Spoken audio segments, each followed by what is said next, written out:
Yo, what is up, my friends? Welcome to another episode of Dostcast. मेरा नाम है Vinamre Kasana. If you are new to this channel, consider subscribing because we release new episodes every Tuesday and Friday. आज के हमारे guest, his name is Ashris Choudhury, the man who's responsible for India in Pixels on Instagram, on YouTube and Twitter. एक ऐसा page, एक ऐसा project जो हिंदुस्तान के खूबसूरत क्या बोलेंगे डेटा सेट्स को एक साथ कंपेयर करता है बहुत ही बढ़िया मैप्स पे. I am making it sound more complicated then it is, पर वो पेजेस आप चेक कर सकते हो. You will have an idea. Beyond his great success on all these platforms by showcasing data in such a beautiful way, Ashris was also at MIT, Massachusetts Institute of Technology. उसके बिल्कुल बगल में मेरा college था, Boston university. तुमने उस बारे में बात करी. Him and I share a common love for language and linguistics, which makes some of the bedrock of the later part of the conversation. All in all, मतलब मजा आ गया मेरे को. One of the few episodes where I wish this was recorded again, and I keep wishing that for most guests now, but this particular conversation I would definitely love to have a second part to it. The episode with India and Pixels begins in 3, 2, 1. All right, what is up, Ashris Choudhury of India in Pixels. इससे पहले हम आपके मशहूर बहुत ही बड़े extravagant data visualization के बाप channel की बात करें. Let's talk about our time in Boston, because right 5 minute पहले तक मुझे ये नहीं पता था that we were in the same city, sister cities rather, at the same time, completely unaware about each other, having no idea that 2017-2018 के बाद अब 2022 के अंदर हम लोग online because of being creators हम लोग ऐसे मिलेंगे. So it's just very weird to see that someone would occupy the same space. You were a visiting student at MIT and I was a full-time student at Boston University, and it's so funny that those worlds never connected. How do you end up in MIT in the first place? Before that, were you also in like 2017-18 that time? क्या चीज? Sorry? Like, were you also there 2017-18? बिल्कुल. So I entered BU in 2015 and I graduated in 2019. तो 2017-18 के अंदर I was there. How insane is just that? across the river. That was so, and I wasn't even across the road. It was like वो जो पता नहीं, I forget, 111 Bay Street. That was the name Bay of State yes. Road. तो वहाँ पे जो MIT student house था ना, that is where I was living, which is like right BU library के opposite. Oh my God, you were living on the BU campus technically, because MIT had bought some accommodation in the beautiful brownstones on Bay State Road, which were right next to BU's accommodations as well. So that is where. वहाँ पे they also had some of MIT's fraternities that used to have but they were very different. And for some, you know what's really weird? वहाँ पे कोई भी BU का बच्चा party करता था, the police would be called. But MIT had a very weird immunity from the police. Those fraternities were full-fledged frat houses. BU had a solid anti-frat house culture. So all the frat houses were technically illegal. But you guys, like your frat houses and your academic societies, the inke houses, they were sponsored by the university. I've been to a couple of them. It was crazy. Yeah. You remember paying $5? MIT parties. Paying $5 for those parties to get in. Those solo cups के अंदर you get those really bad alcohol. Bongs also, yeah. Yeah. Fun time. So it's so funny that we never met. Or even if we did, we had no idea we'd be doing this. Did you have any idea no, in 2017-18 that you'd be doing this, what you do right now? Not at all. Did you ever go to the RK Krishna wala mission, जहाँ पे meditation वगैरह? So funnily enough, that was right opposite the dining hall. We had our best dining hall was called 100 Marciano Commons, और उसके just opposite कोने पे एक Krishna, I don't know what it was, some kind of meditation retreat that had like a nice eastern court at the outside. And uske piche jao, you would get to the Charles River. That was my spot. So that is where I would like go every morning, and I would just like walk by, look at I don't think the river was visible wahan se, but you could feel like the samundar ke waves. Bahut thandi hawa. And times. Do you know, for contextualizing this for the viewers and listeners as well, so Charles River is the main river that runs through Boston. And it divides Cambridge and Boston. So on one side is Boston, जहाँ पे Boston University का campus है. Right opposite, you've got Harvard and MIT. So you lived in the Boston part of MIT's owned housing. And then you would commute from that to MIT का जहाँ पे actually campus है, which is in Cambridge. And the Charles River, if I'm not mistaken, has always been a hub of inspiration for a lot of people. We had the boathouse there. वहाँ पे लोग cycling करते हैं. It's just a great place. And in the winter, it freezes up. Did you ever walk on it? Like Yes. when it froze up? रात के 3 बजे जब आसपास कोई इंसान नहीं था, and it was the first snow. मैं खुद ऐसे चल पड़ के निकला था, and like I was seeing, भाई एक दिन पहले तक it was like river लोग वहाँ पे ऐसे जा रहे थे, and the other day it was भाई ट्रांसफॉर्म हो गया था, and it was so trippy. मेरे हाथ मतलब बिना ग्लव्स के ऐसे हो गए थे जैसे कि I think I couldn't feel them. मैं शायद उसको ऐसे मूव करता टूट जाते. It was trippy. It was out of the world. And that whole experience every day going from Boston side to Cambridge, MIT, crossing that river. मतलब बहुत ऐसा cinematic सा feeling लगता. It is a very cinematic place. Yeah. There is so two things about that. On the Charles River only, the way it freezes up, and I'd never seen a frozen river before क्योंकि मैं कोई glacier वगैरह नहीं गया India के अंदर. It freezes up from both shores, and then it stops being frozen. It becomes less freezy, for the lack of a better word, जैसे तुम middle में जाते हो. So you can walk as close to the middle as possible till the point you feel like ये बर्फ टूटेगी. And I walked pretty damn close, and I got scared, and I came back. Did you ever do that at all? No, I never entered the river also. I don't know how to swim. So no, I mean like walking on the river, walking on the frozen river. Acha. I did not notice it that closely. I just noticed like frozen and like nothing's moved. So talking about the cities more, in Cambridge, did you ever hang out around the Harvard campus or Harvard Square? Because I know that Cambridge was always more purely New England, थोड़ी सी ज़्यादा academic, थोड़ी सी ज़्यादा laid back city थी as opposed to Boston. And like BU का पूरा area was very busy. But Cambridge had that sense that you could, grow old there. उसके अंदर ऐसे even Jhampa Lahiri, the Indian writer, she talks a bunch about lives of academics that were living in and around Cambridge. Yeah. What was it like living in Cambridge for you? Existing in that Cambridge ecosystem rather. Right. I think even Sanjeev Sanyal sir talks about like how Boston and Cambridge sort of have intermingled learning and just city life in general. And I definitely feel like the city ka design has a great role to play in how, like the MIT and Harvard ka wahan pe rehna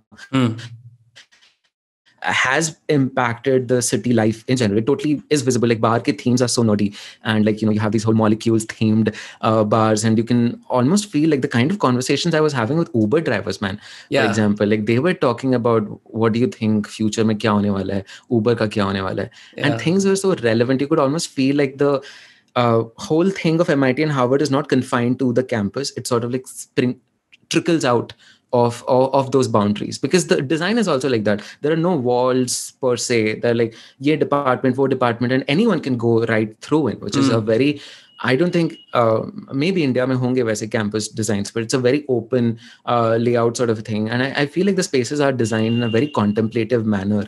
And I spent a lot of my time in MIT Media Lab, which was sort of like my Mecca Medina. I was thinking, 4-5 saal se, I was thinking, if I make it there, then I've done it. फिर life में और कुछ नहीं चाहिए भगवान, बस वहां पे पहुंचा दो. It's a different thing. Like it gave me quarter life crisis and all that. We'll come to that. But I think like those spaces are also so white, crystal clear white. It just is so futuristically designed. Even MIT के सारे spaces, that whole वो जो, I forget the name of I think Frank Gehry ने जो computer science cell department को इतने beautiful तरीके से उसको बनाया हुआ है. It just is like the space is trying to communicate with the intent with which those spaces were made, which is like, did you ever go to Kendall Square? I did, yeah. Kendall Square has this beautiful garden with all different color ke chairs. It has a bunch of cool Chicago bean-like structures that you can. So Harvard and MIT always went for events or meeting people. Because BU had a different ecosystem altogether. BU was kind of like less academic, less prestigious when you really think about it. So us sense ke andar, it was slightly challenging, at least for me, to intermingle. But I do remember the few days that I casually walked into Cambridge, Harvard ke paas bhi, or for that matter, even the MIT campus. I did feel like I was transported to a different world, because BU was very much proper Bostonian architecture. मैं बात कर रहा हूँ मतलब hexagon वाले the hexagonal brownstones, right? You've got your traditional American brutalist architecture, body gray color ki imposing buildings.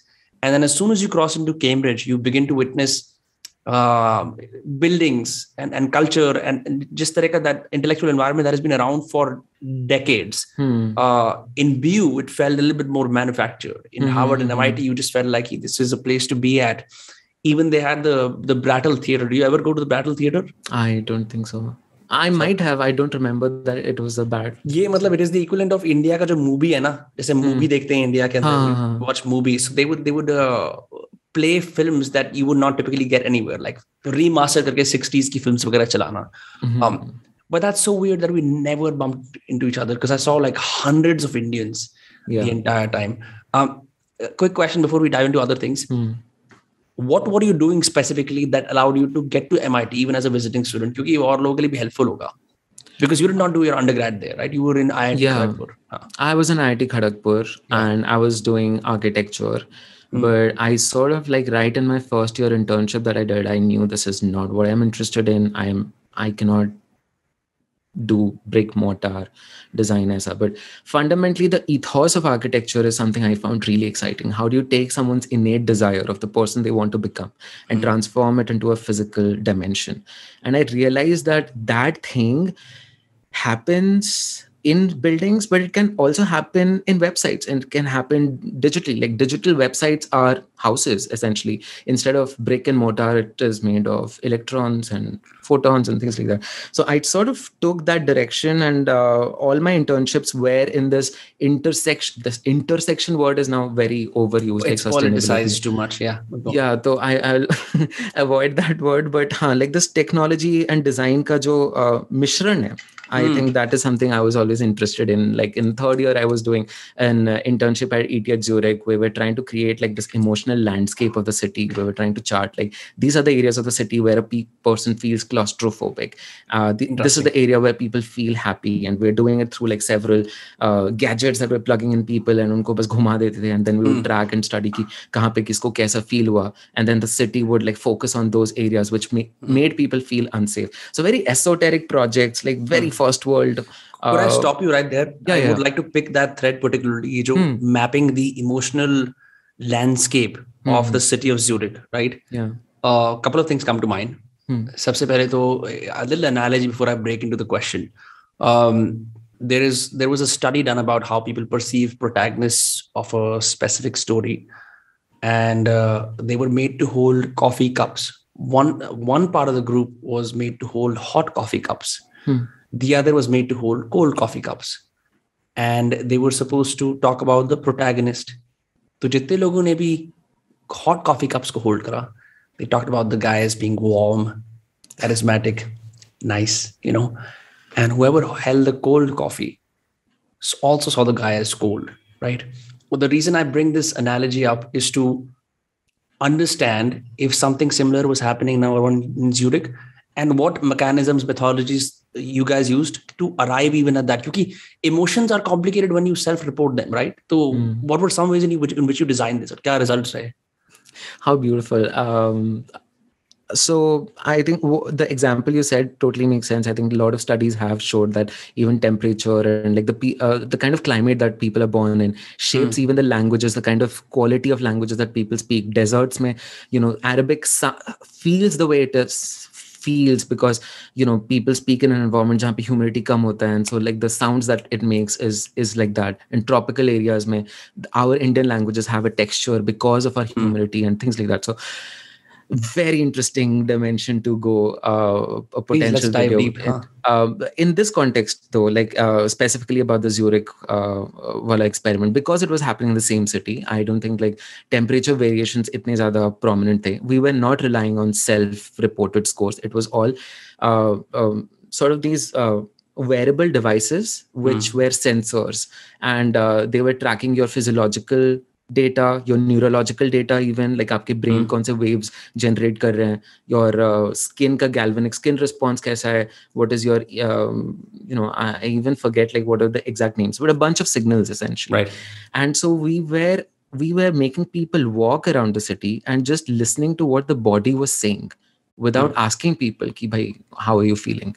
And we were tracking those signals with a pre-recorded study where they were shown a bunch of images, and there that explicit mapping was done ki unko ek happy image dikhaya gaya tha, and then we registered the signals, and then the machine learning model was trained ki okay, so this signal means this guy is happy, this signal means this guy is afraid. And so we were trying to make those analogy with the things that were captured while they were walking around the city.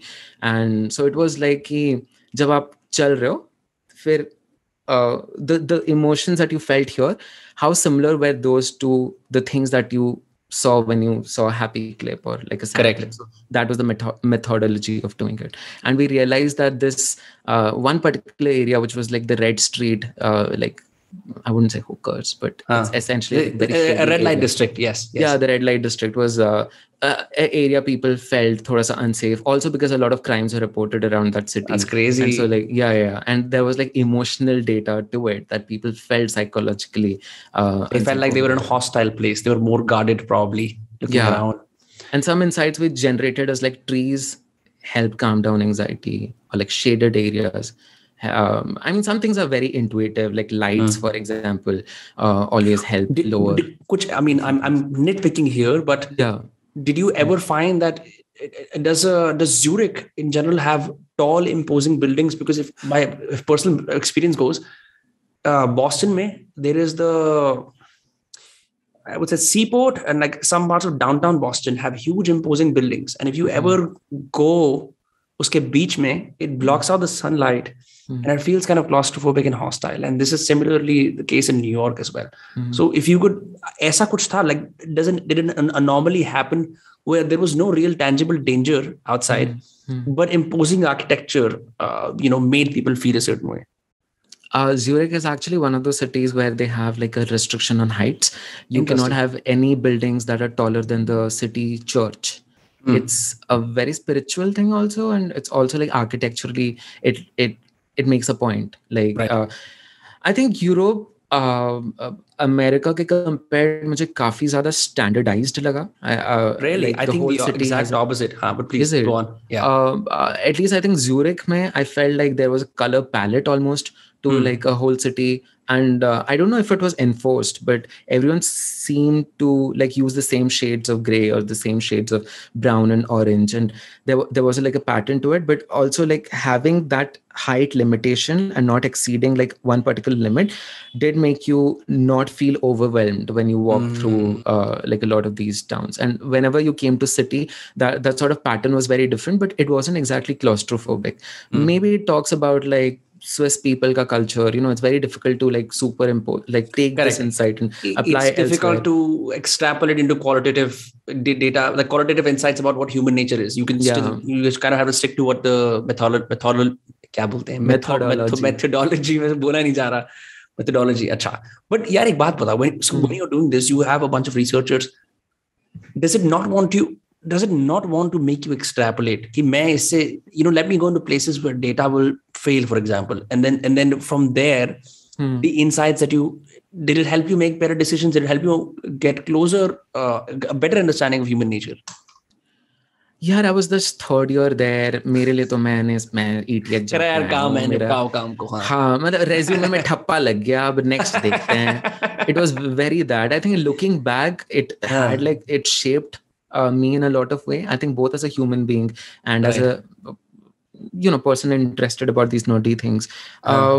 All that I think happened MIT में आगे जाके. This ETH thing was a precursor, so that made me aware कि ओ भाई साहब दुनिया में ऐसा काम भी हो रहा है. Like architecture is not just कि वास्तु लगा दो यहाँ पे पूजा रूम यहाँ पे नॉर्थ की तरफ ये कर दो खत्म. Like architecture can be so like meta. Essentially. एक कॉन्टेक्स्ट मतलब मैं ये दे दूंगा कि IIT में आर्किटेक्चर को एक अच्छा कोर्स नहीं माना जाता बिकॉज इट्स जनरली लाइक जिनके रैंक इतने अच्छे नहीं होते जनरली वो लेते हैं एंड वो लोग बाकी लोग ऐसे रोबोटिक्स कर रहे हैं ये सब कर रहे हैं हम थर्मोकॉल काट रहे हैं तो like already that sort of inferiority complex जैसा होता है बच्चों में कि ठीक है we are not good enough ये वो so I think I was battling a lot of that which I totally overcame after Zurich वाला ये मतलब almost like I had like a superiority complex in fact after coming back. And then though I was doing like all these projects, learning Python, and it gave me the confidence boost. And to answer your question, I was just cold emailing to MIT. I had applied formally as a master's student, got rejected. I don't think I would have made it also, because the people who get into MIT Media Lab it's a very highly competitive course, because तुम्हारा master's fee नहीं लगता. Everything is funded by MIT, so a lot of people apply, and so they generally prefer people with थोड़ा सा experience. So I knew कि नहीं होने वाला, so I got rejected anyway. But I wrote to the professor Peti में saying like, I'm interested in like human computer interfacing. I've done a bunch of projects here, and I can assist you in these ways. And she was like, I'll connect you to a grad student. And she connected me with the grad student called Meena Khan, who was from Pakistan. She was a bright student from Pakistan, and I was working with her. And it was very, surreal. And that is how essentially I got in there. How much Pakistan plus India ke bhaichara stereotypes did you have to use to get inside? Did you talk about, nahi, hum log ek hi log hain, bas hamare governments aisi hain thodi? Yeah, I don't know. Like US jaake, everyone sort of tries to do that over after a while. Like too much. Yeah, too much. Like they try to make it a point. Arre, I am not like the others. I am totally different. And I think wahan pe jaake suddenly this outburst of bhaichara comes. Even like Sri Lankans and Indians, nahi, hum ek hi hain, hum subcontinent ke sare. Lekin Bangladeshis, I'm like, the fuck is happening here? It's just it's very weird. It's very weird how that happens. Hamari actually, so I was staying in MIT student house, right? Which was just BU ka us campus mein. So 13 different nations ke people were staying, and sabka kuch kaam tha. Main khana banata tha aur bartan manjta tha for like 30 people, which was great. Everyone was doing something else. And there we had like a Hindu Pakistani girl, Sapna. Who was dating another Odia guy at MIT, who was the cricket captain of MIT. And so such an interesting things. Like she loved Pakistan, and I was, what would you imagine about a Hindu Pakistani? It's difficult because, everything about the country is yours, except for that little part, which is actually huge if you think about it, which is your religion. And usme it's so complicated. I remember reading Hindi ki koi kitab thi about atrocities. This Hindi book was trying, I forget who the author was, NCRT ki kitab thi, but this author was trying to paint how Hindus in fact dominated and oppressed the Muslims in Pakistan. And I remember even reading it, and I was like, ye kya chal raha hai? How will a religious minority in Pakistan ever do that? But then I didn't, do my fair research. So it's just a little smudge I have in my head. But it's such a weird social context to exist in. Nahi? Acha, aur kaun se desh ke log the? And, So, mera very good friend was David, jo ki Jamaica se tha. And my best friend, sorry, I'm cutting off. My best friend, my roommate was also a Jamaican origin. Yes. How cool. Did he make you try pineapple chicken curry? अबे वो थोड़ा बहुत करता था. Plantain तो उन्हें बहुत पसंद है. हाँ, तो he was from Jamaica, the country. This guy was Jamaican origin, so more American. अच्छा, okay, got it. Son of immigrants, हाँ. But please on. So I don't know. So David was, like he was very like well built as a.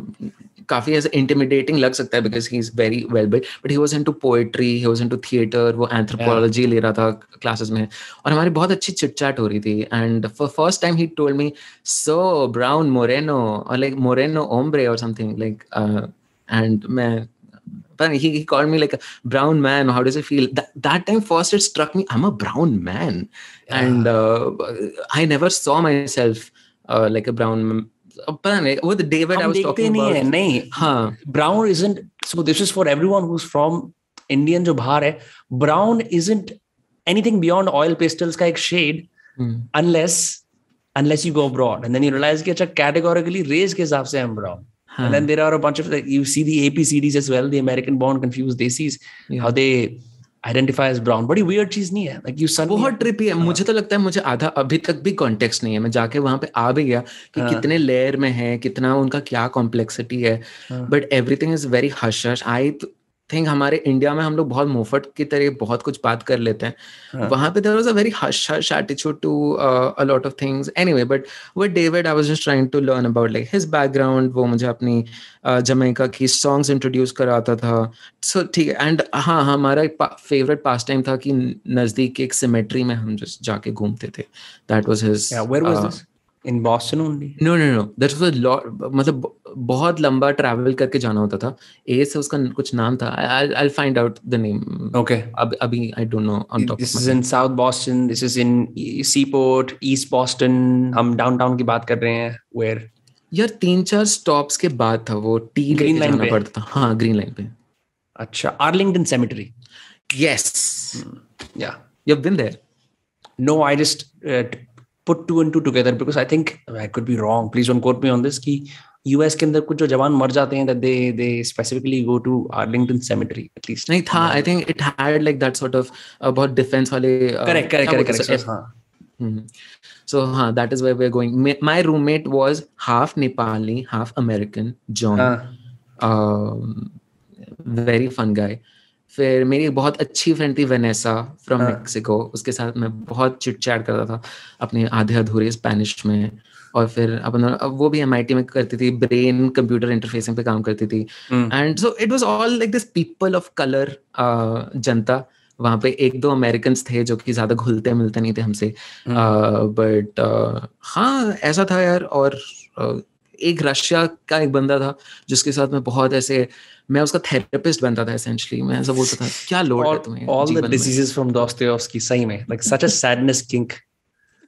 But he was very self-aware about it also. पता नहीं. और हाँ, मेरा smoke buddy था Dil Murad from Kyrgyzstan. Kyrgyzstan. Ever met someone from Kyrgyzstan? Any particular cultural artifacts that strike out to you from Kyrgyzstan? He was an atheist. I don't know about other people, but did not like Russia. Very like I think liberal values को वो बहुत adamantly follow करता था. And he was like a devout Muslim. Kyrgyzstan is a मतलब हमारी बहुत. Hello. So, bro, I think I lost your signal. ठीक है. Cool. So Kyrgyzstan is like this post-Soviet country, I think. I don't know still a lot about it, but he was a lot into psychedelic, sci-fi. अपन साथ में भंडो के हम लोग Green Planet देखते थे, and we were talking about the significance of USA and what does it mean.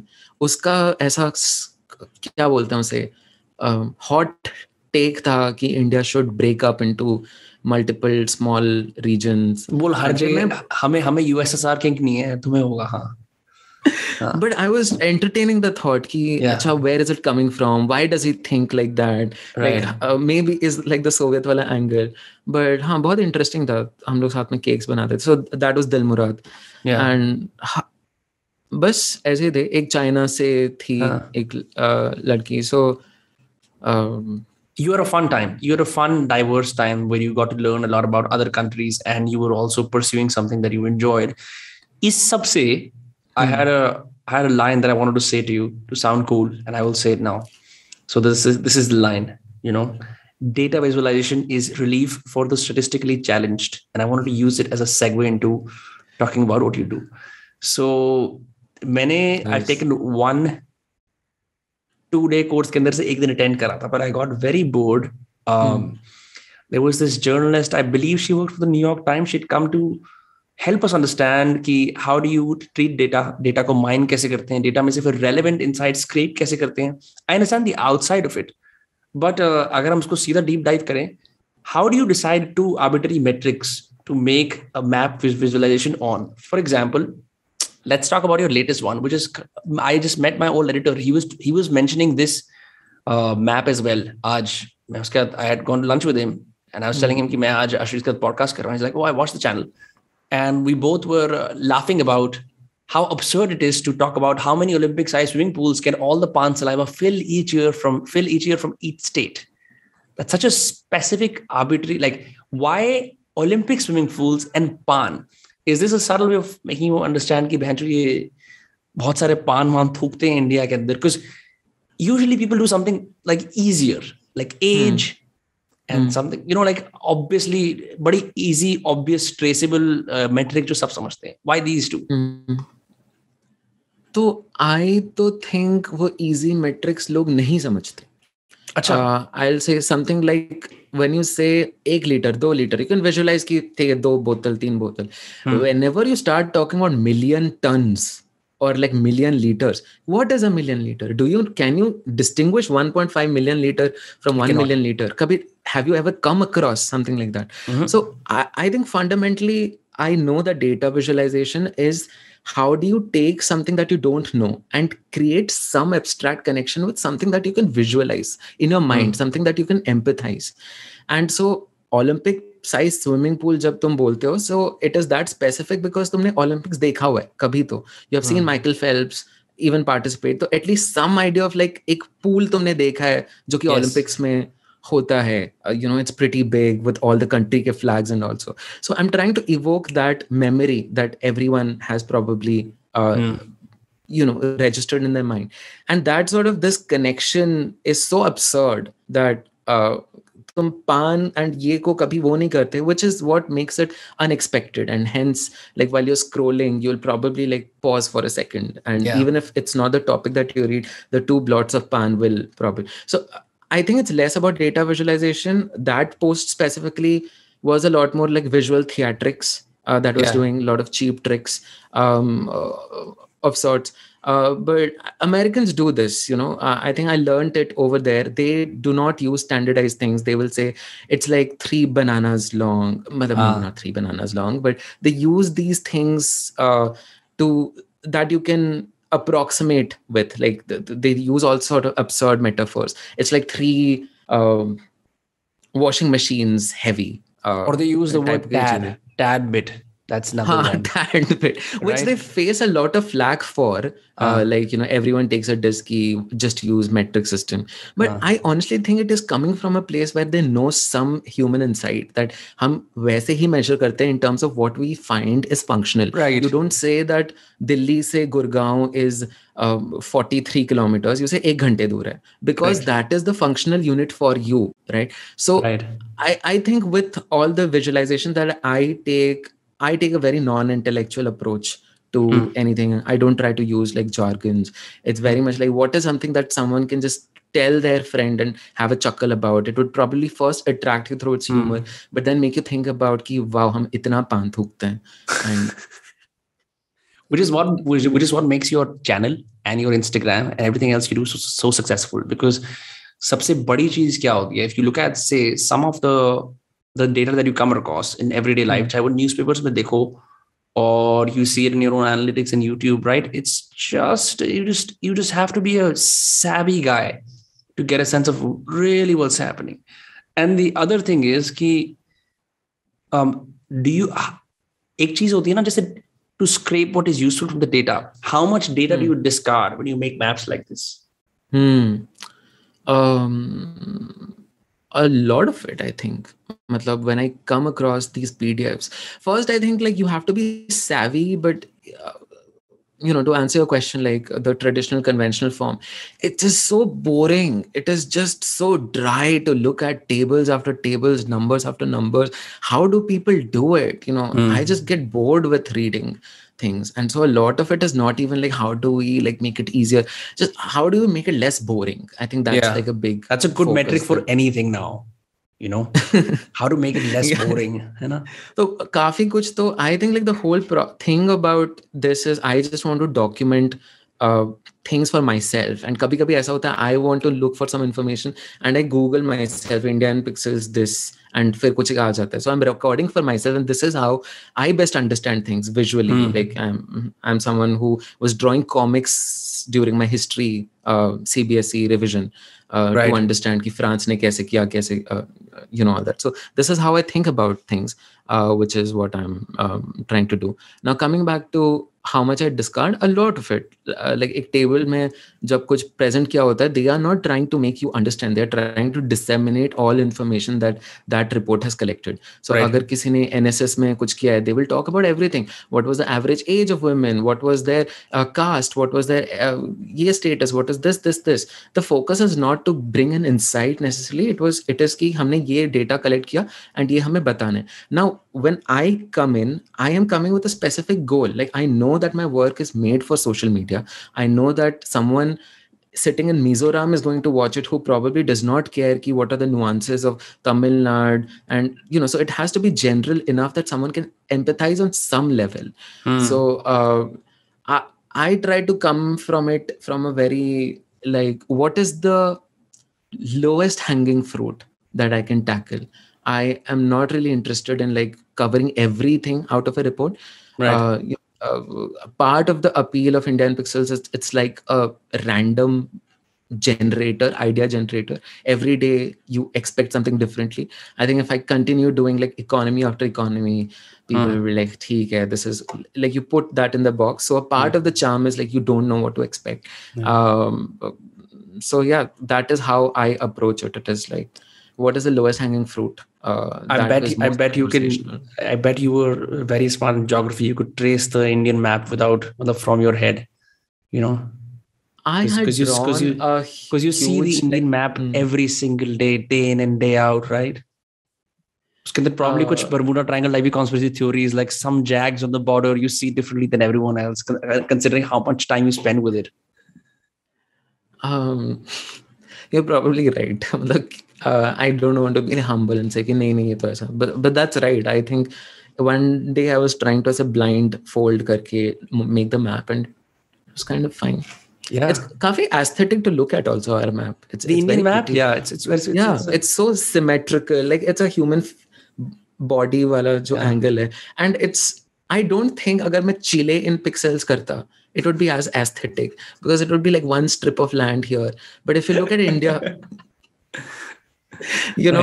India occupies in the center and it gives me 4 pockets of corners everywhere to add information. Here I can add my footnote. Here I can add like the title. I don't think every map can do that.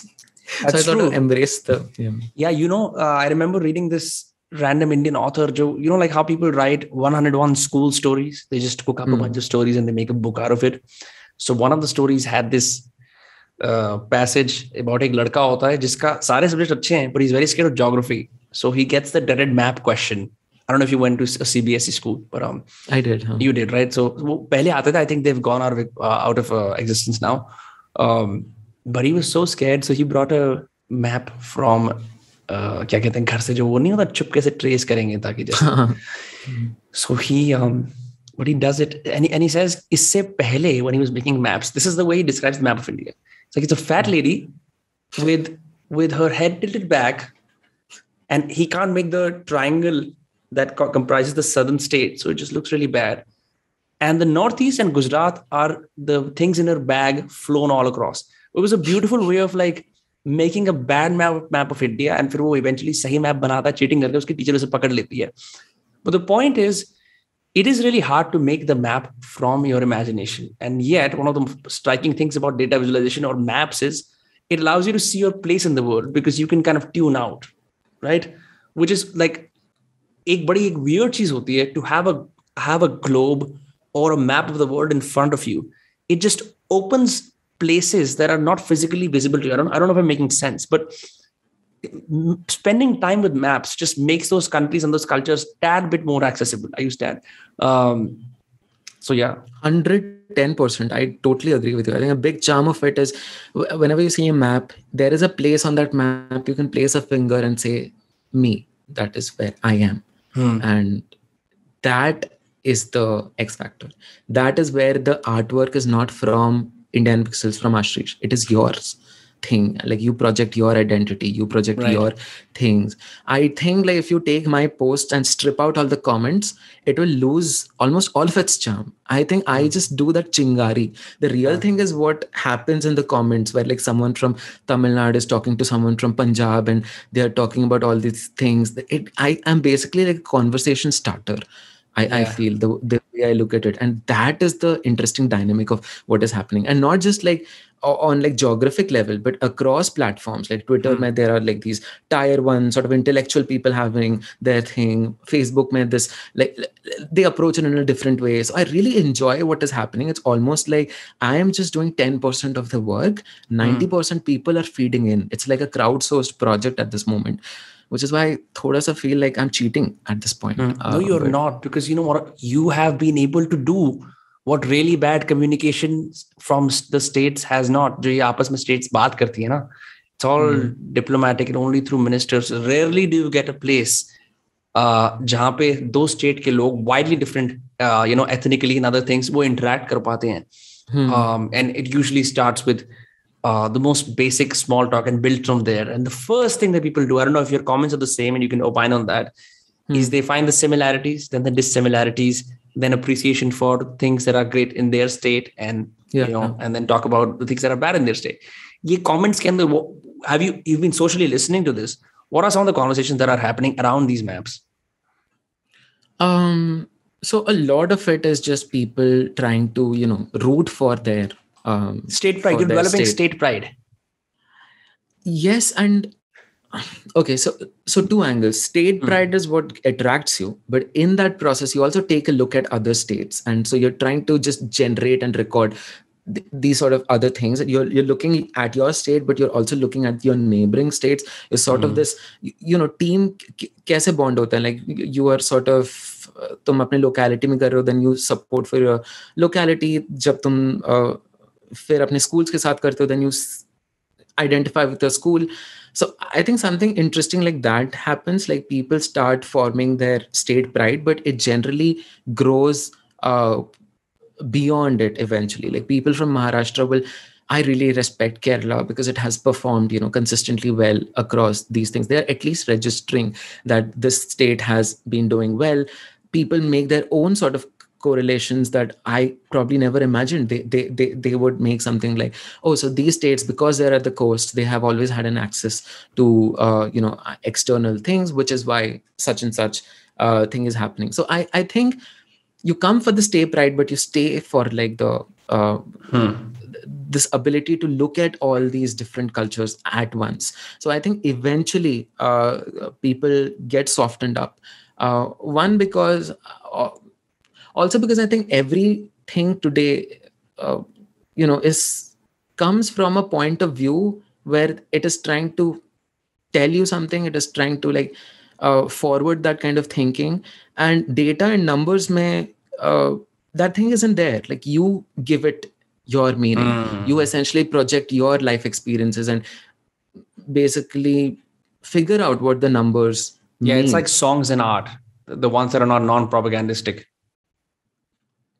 I wonder if like there is implicit propaganda or like biases that trickle in, but I would like to keep it as neutral as possible, because then what happens like 3 years from now, when you have evolved as a person and you look at the same map, that thing has in fact changed. Now you will look at something that you probably wouldn't have looked at 3 years ago, which is what attracts me about the things that I'm making, is like they are just empty vessels. They are अभी ऐसा लगता है you're doing a service, or you have to have the same standards that say journalists have, for example, an allegiance to the truth. No, I very much identify as a content creator. Interesting. I think my only purpose is to entertain people. It's almost like I know I'm more closer to a comedian than to like a journalist. I have spent time in journalists' houses. They bore me. Like they academic people. They're so, I think fields like this are so much caught up in impressing each other, in being like a better journalist and being a better academician. They're so cut off from the people they're making their things for, that it just all makes me claustrophobic, essentially, just to be around people who are so much like, some people talk about, oh, your works are not colorblind friendly, you should use these color. I'm not making for colorblind people. So I think I do not want to be like a good data visualization creator who's approved by the data viz thinkers. I am just creating stories which people can have a chat about. That sort of lowers my anxiety of having to meet some expectation which probably arbitrary people don't social even have group from me. जो Exactly. invisibly dictates your decisions about what is appropriate to put out. Yeah, one of the hard things about, say, any of these things is when you first start a creative venture, you often do it for yourself, and you get feedback from an audience. Yeah. Eventually what happens is most people fall prey to forming an in-group of others who think like them, and then suddenly you are at the mercy of in-local opinions, and suddenly you mince your words, you don't say certain things, you try to fit a lobby of people. That's when the trouble starts. But it's tough because, see, what you do is so palatable and attractive to anyone working in a governmental organization, anyone working in a think tank. So do you ever get, say, messages from people like that, government ke think tank wale, to collaborate potentially? Yeah. I do, but I'm kind of hesitant to collaborate and things because I haven't enjoyed team projects in my life ever. Like, And a lot you of were people in multiple projects in MIT Media Lab, like several. Yeah, I did, and I did not enjoy them. There's something about being in auto or apni thodi vision lagana uske par, you like that. You don't like the negotiation that must take place for a thing to come to life between several people.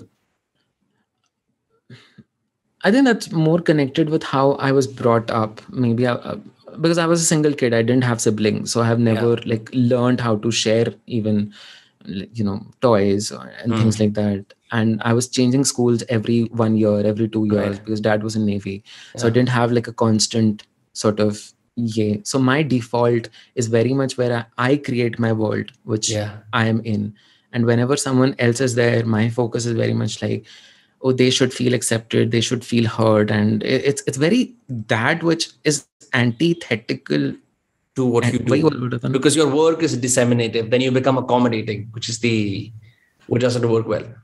Like, I discard ideas after I've spent 3 days on it, and I cannot do that with people when I work with people, because usne bhi itna time laga hua hai. I just cannot say, yaar, fuck it, I'm not interested in it anymore. How did you appoint your room? Your room is very interesting, and I've had several versions of rooms all across the years.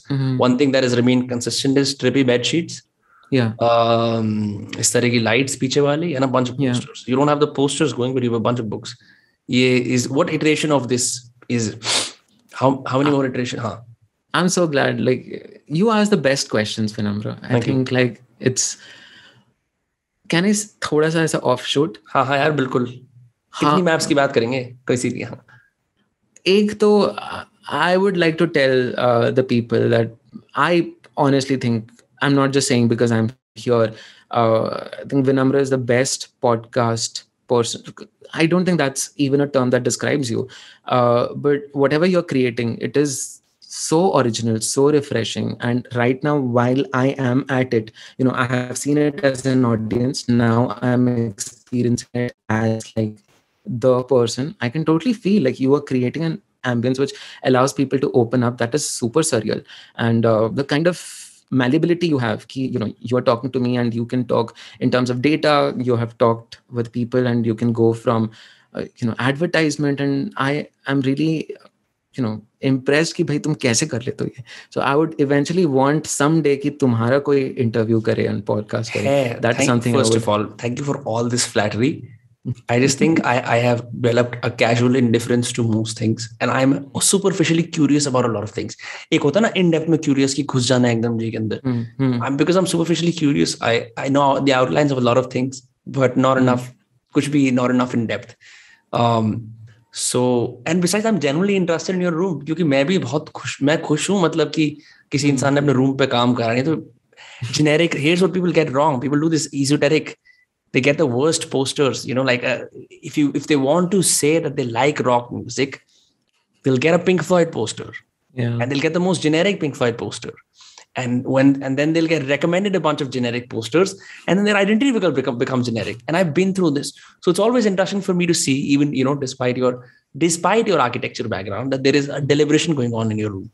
तो मैं तो उसी चीज की तारीफ कर रहा था, और ये कि like how did you arrive at that? Like I know the trippy bed sheet is very reminiscent of, how the Afghan carpets also USA के अंदर they do this thing where they want to show that the room is trippy, so they'll hang a tapestry on the wall, like tapestry type की चीज लगाते हैं. So that reminds me of that, because I also had one in my room.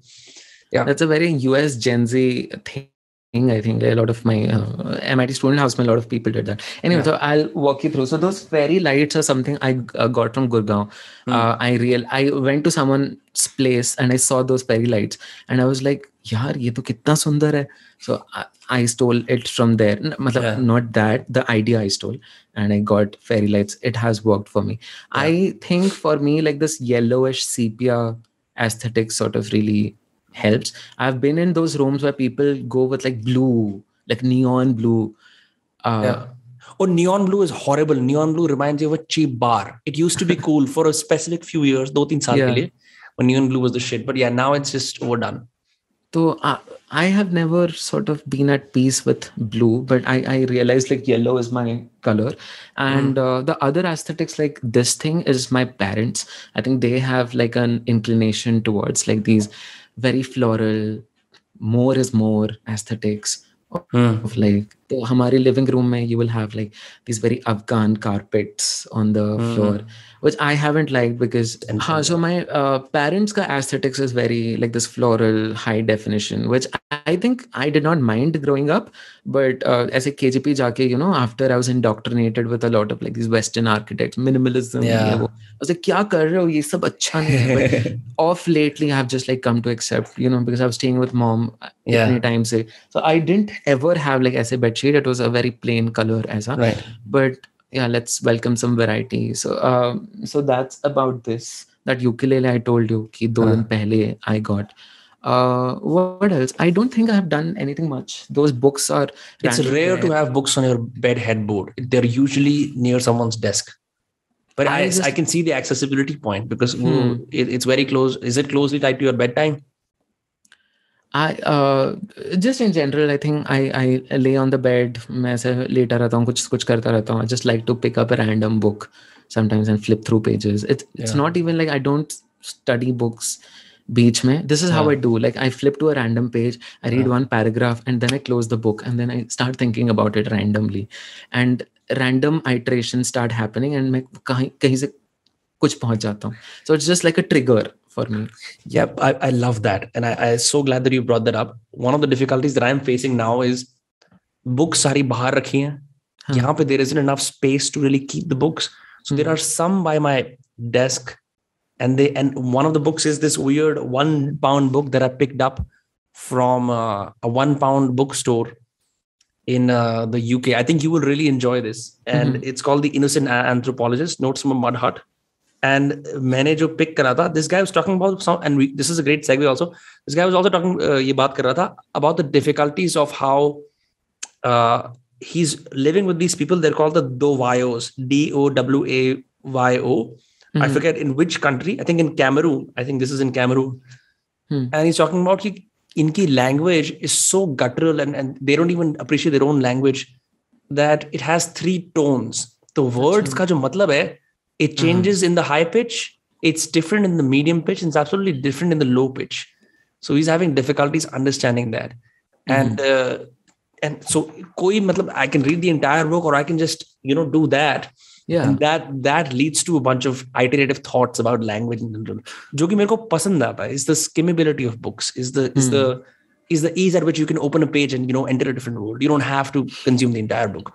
But on that note, there's a wonderful video made about gender and language, जो मेरे को बहुत ही बढ़िया लगा. It's so intricate, it's so detailed, and I had a couple of notes from that about this. Maybe we could talk about this. Something about spatial awareness. So, जैसे I know for a fact, in most countries, we have 4 directions, and 8 really if you do the whole diagonal directions जो होती हैं. So north, south, east, west, northwest, southwest, right? All of that. this book was talking about the differences in intercultural communication, and I forget what the tribe's name was, but they have 36 more ऐसे 36 या 37 directions हैं. And I will look up the tribe and give it to you afterward. It turned out that this tribe sees the world not in 2D, the way just जैसे हम देखते हैं ना directions को, right? So they see it as they see directions as the rays of the sun. So basically, if I'm standing in space, right, and I point diagonally at a 60-degree angle, that's a direction. I point to my right at a 75-degree angle, that's a direction. So उनकी जो spatial awareness है is very different than, say, the rest of us. And that's when I was like, yeah, your video makes so much sense. How language forces us and socializes us in a way where हमारे जो दुनिया को देखने के नजरिए हैं, even how we constitute space and how we interact with say gender is so different. मतलब, I know you have, beyond the maps, you have an interest in the connectivity of languages. I am interested in abstractions, essentially, all the things that you cannot see, which is why I like to visualize them. And languages, I think, is one of the highest forms of abstractions, because it's essentially the music of cultures through which they are talking to each other. And if you can understand languages, they're like sort of digital fossils, no? Auditory fossils, which tells you about how a culture emerged, and so many things come together: anthropology, history, a lot of time economics also. Kitna kuch linguistics mein cover ho jata hai. So I think I'm also very similar like you. I like knowing multiple things in shallow depth. Linguistics is the only thing in which I thought, wow, isme itna kuch hai, let me take 3 more steps. I still don't know it in depth, but I think I can apply all these random things that I know in linguistics अच्छे से. And the principle that you were talking about is like how languages essentially shapes our cognitive architecture. Right. It's a very established sort of model in linguistics called the Sapir-Whorf's hypothesis. The Sapir-Whorf's hypothesis. Okay. They are the 2 guys, Sapir and Whorf. They came together and they formalized this. The language you speak shapes how you think, essentially. And it's hugely contested. Like, there are passionate debaters who think that it is true, and there are also people who are very passionately like it's wrong, because you can see how easily it can translate to things like race theory and why certain languages or certain cultures are superior because they shaped their things in a certain way, or that like if you speak a certain language like English, you probably evolved to be a better thinker, and if you speak like one of these Gawar languages, then you are, it easily becomes like that. And the extrapolations are obvious, matlab, haan. Yeah. But I think recently a lot of the study that is being done in, like, say, Stanford, I forget her name. I think Lira Budotsky. Maybe I'm getting her name wrong, but she did a TED talk about like how languages shape our thoughts, in which she did a lot of conclusive studies which showed that this does happen. And the spatial orientation thing that you talked about, we always thought that birds have some way of doing it. Unke beaks mein there's some magnetic something ye wo, but this tribe could do it. Like, children from that tribe, 6-year-olds, could just close their eyes and know कि वो north face कर रहे हैं or east face कर रहे हैं, because they're so used to it. And so that tells you that it is not biological, essentially. It is the language which sort of makes you pay attention to things, which kind of makes sense, right? Neurologically, like, what is learning? It is like your senses are capturing a lot of information, but your culture focuses on what do you emphasize on. So your subconscious will absorb that and will forget all the other things. So if your culture has a name for this color, you will see that color more because you have a name for it. But if your culture does not have a name for it, your brain will just ignore it. It'll be like visual blindness. So I think it intuitively makes sense to me, but I'm not an expert. So people have their own opinions. But totally, super interesting tangent of that. I was going with a friend to do a photo shoot. And we were talking about some of our friends' innate qualities. And एक होता है English में social charisma. we were trying to find out what is the Hindi word for social. Our bet was it is samajik. But the problem, if you really like deep dive karo samajik ke andar, what's the first connotation that comes to your head? That it's political, that it's community wala angle, aap ek samaj sevi ho. So there isn't really a word for social precisely in Hindi. That often has to do with your social graces, parties mein jana, logo se networking karna. It has to, it is more about you connecting with the masses, samajik achai. And I thought, ye kitna interesting hai, because there is really no word for that. The kind of social, kya kehte hai, socially when people get ahead through making, great friends, that isn't really there. Beyond that, I also remember, jaise my dialect, technically I speak Hindi, but my dialect is Gujari. The hyper specialization in cows, buffaloes, milk, dairy centric wo language itni zyada hai that you won't find it anywhere else. And there are absolutely no words for certain things that city life finds obvious. So it's immensely fascinating. It has a lot more sarcasm as well than the average dialect. So much sarcasm that it is a tonal language. If you do speech to text, you would not grasp it. But a lot of it has to do with tone. I don't know. That's just my experience of how I've been shaped by having part Hindi, part English, and part yet dialect. It just makes you a little more, I don't know, different with like how many languages do you speak? I don't speak a lot of languages. I think 4 in which I can hold a conversation, but like bits and pieces of different. I've been learning Spanish for 3 years, so how's that? I can have conversations on Omegle, and like people are thoda sa surprised that an Indian is talking in Spanish, but that's about it. Like, I cannot give a speech or anything. But I would like to come back to the thing that you talked about Right. like how essentially languages are not interchangeable. I have thought about this for quite some time, where people say English is to just another language. Isme kya hi aisa hai? Any languages, it sounds very nice on paper, but every language essentially is giving you a personality to embody in. And social is one example, but how do you explain transcendence? How do you explain deja vu? How do you explain entrepreneurship? How do you explain hustle culture? There are so many just things which are so unique to a culture that are baked in the language, and they are just not transferable.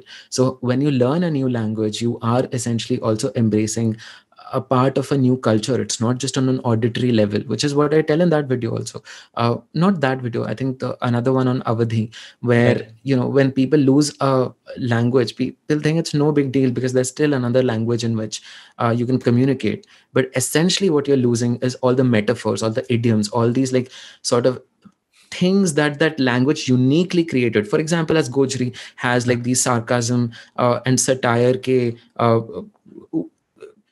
how do you even describe it? A linguistic model which probably does not translate to Hindi. Those are the things which are the most special things about languages. And another tangent, key sense of humor is so unique to cultures. The way British humor works, the way Indian humor, and all economic levels pe, the way humor works. The Gen Z humor being thoda sa cynical, almost thoda sa dark, this kind of twisted, mimetic humor where like you have to know 10 different things.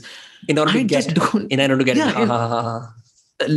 Language is doing all that. And it's the flexibility of languages which sort of allow you to do it. And I think some jokes will be funnier in certain languages and they won't translate, which is why there's more than it meets the eye, right?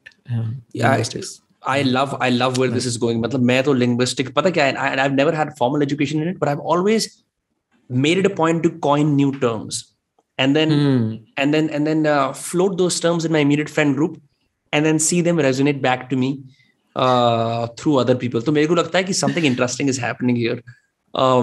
But MIT my first side project was this project called shabd.xyz.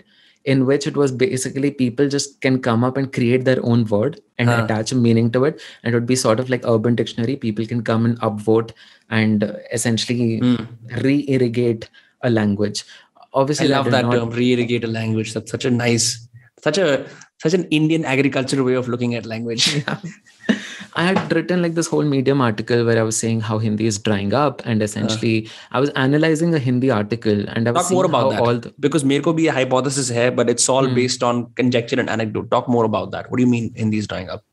If you look at how the Hindi that people talk, right, and you just do a POS tagging मतलब कितने nouns थे, कितने adjectives थे, कितने किया थे, you will see like all the things which are nouns which have any sort of semantic importance, they will be close to English. You wouldn't say ये मेज पर किताब रखी है, you will say अरे book table पे है. So what we are, Hindi से हम बस prepositions उठा रहे हैं, हिंदी से हम बस pronouns उठा रहे हैं. The real thing which gives meaning to things are coming from English. So we are already in a Hinglish society where Hindi is eroding and getting replaced by action words from English, which are the nouns and verbs, which essentially give meaning to your sentence. And all the filler things are what Hindi is. Bro, you're a fucking genius. And so ये चीज है ना, I just never had the right words to say it. And I'd always, bitch about, अरे बहनचो ये देवनागरी लिखना भूल रहे हैं. I would always talk about the Hindi script. But यही तो चीज है. अब जैसे मैं बोलूं, bro, I'm short on cash. मेरी आर्थिक व्यवस्था खराब है. वो दो जो sentences में difference है, the second one almost feels archaic because culture has suffocated so much कि वो exist नहीं करता, except for in political circles, academic circles, a lot of pandit groups, या फिर जहाँ पे explicitly हिंदी के बारे में, like only Hindi lobby groups are the only ones talking about it. बाकी सब we exist in this weird place in English. And अब यहाँ पे I would like you to enter this conjecture territory कि what can be done, मतलब अपने उस पे, क्योंकि for some people it's kind of ancient. I also think no one will ever say this out loud. I think there is shame attached with Hindi. I think क्योंकि मैं Hindi speaker हूँ ना, there is in mating, in presenting yourself for the first time, in places where you think you don't belong, elite restaurants वगैरह, यहाँ पे some पे there is innate shame in Hindi. तो उसका जो सही तरीके से प्रयोग होता है वो बहुत कम हो गया है. What do you think? Like, what do you think can be done to get it back? I'm not talking about some kind of grand, like, like refurbish Hindi, वापस वो पूरा ऐसे लेके, but like, what do you think? Very nice points. I think you cannot do anything. It's gone. And there's because things like this do not come from state of mind of individual speakers. It's a larger play at hand. Like the things which signify Sanskrit comes from a culture that probably was defeated, was probably not relevant anymore. English or like the West forms the culture today. It is the intellectual powerhouse. This is where we're getting entrepreneurship from hustle culture, from like all these new things. Like when a culture is active, it generates new concepts. Just look at all the things that English adds every year. It adds things like twerking. It adds things like selfie. It adds things like, it's adding concepts upon concepts. It is the symbol of a vibrant culture. And तो जब एक culture में vibrancy खत्म हो जाती है, then it stops making new words because nothing is happening in that culture, which is sort of doing it. So I think this artificial way of removing the shame of Hindi is not going to work out because that shame is needed. Like you have a reason to be ashamed. How so? Very politically incorrect. नहीं बता. Because that culture hasn't worked out for us. There's a reason why you're speaking English, right? Like you think जैसे अब computer का जो Hindi word is very complicated. I think संगणक यंत्र, that's the word for computer.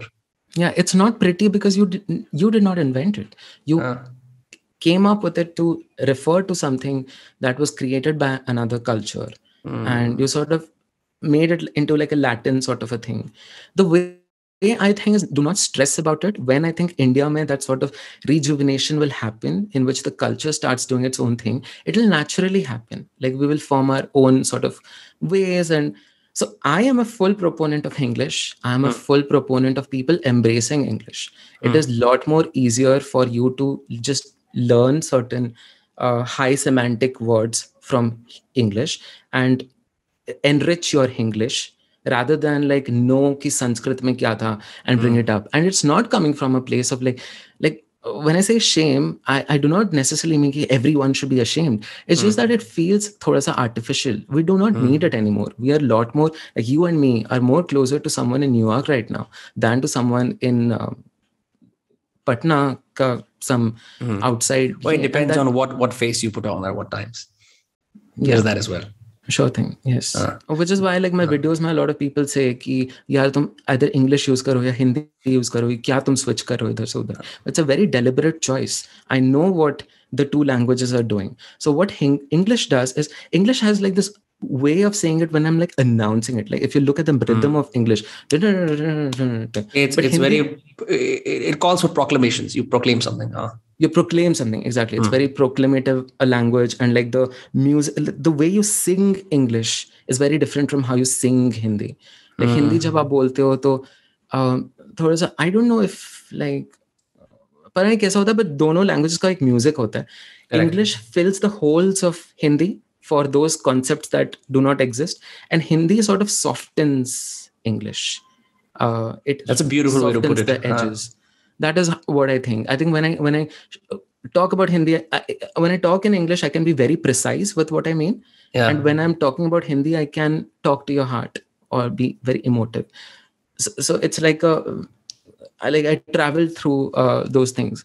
Hindi, maybe there is a way to be precise. It's harder because you have to resuscitate a lot of dead words. Yeah. And that's the only way. But the issue is then the listener cannot decrypt that, decode that, with your encoding. Jaise karte na, you encode something, you send a message, then there's noise, then they receive it, then they decode it. The decoding in Hindi is challenging, which is why it just does not feel natural anymore. Like you can do it. Two people who know Hindi achhi se, they can have that conversation. But Hindi is now no longer just like a North Indian language. It is being used by people in Karnataka. It's being used by people. It has gone beyond its geography. And we have to accept the fact that Hindi is like this Hindustani wala ye. You won't say jal, you will say pani.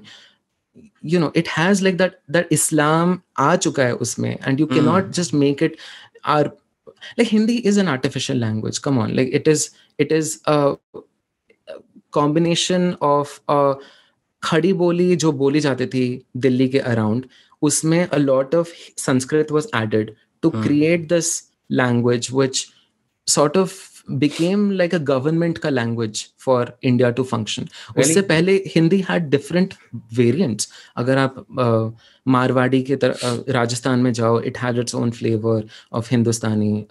Mughal courts में there was a different way of saying Hindi. So Hindi always had this different flavor. There has not been a standard Hindi for a very long time. It is after it was standardized that a lot of literature work has happened. So I do think the beauty of Hindi is it is so malleable and it can be embraced into, like, it fuses with a lot of things. People who speak Bangla, for example, will pepper in Hindi words beech mein. People in even Tamil mein, they do not like Hindi at all, but so many Hindi words and expressions have peppered in there also. And I think Hindi should embrace it. I think that is the beauty of Hindi, that so many cultures, not from one geography, can speak it.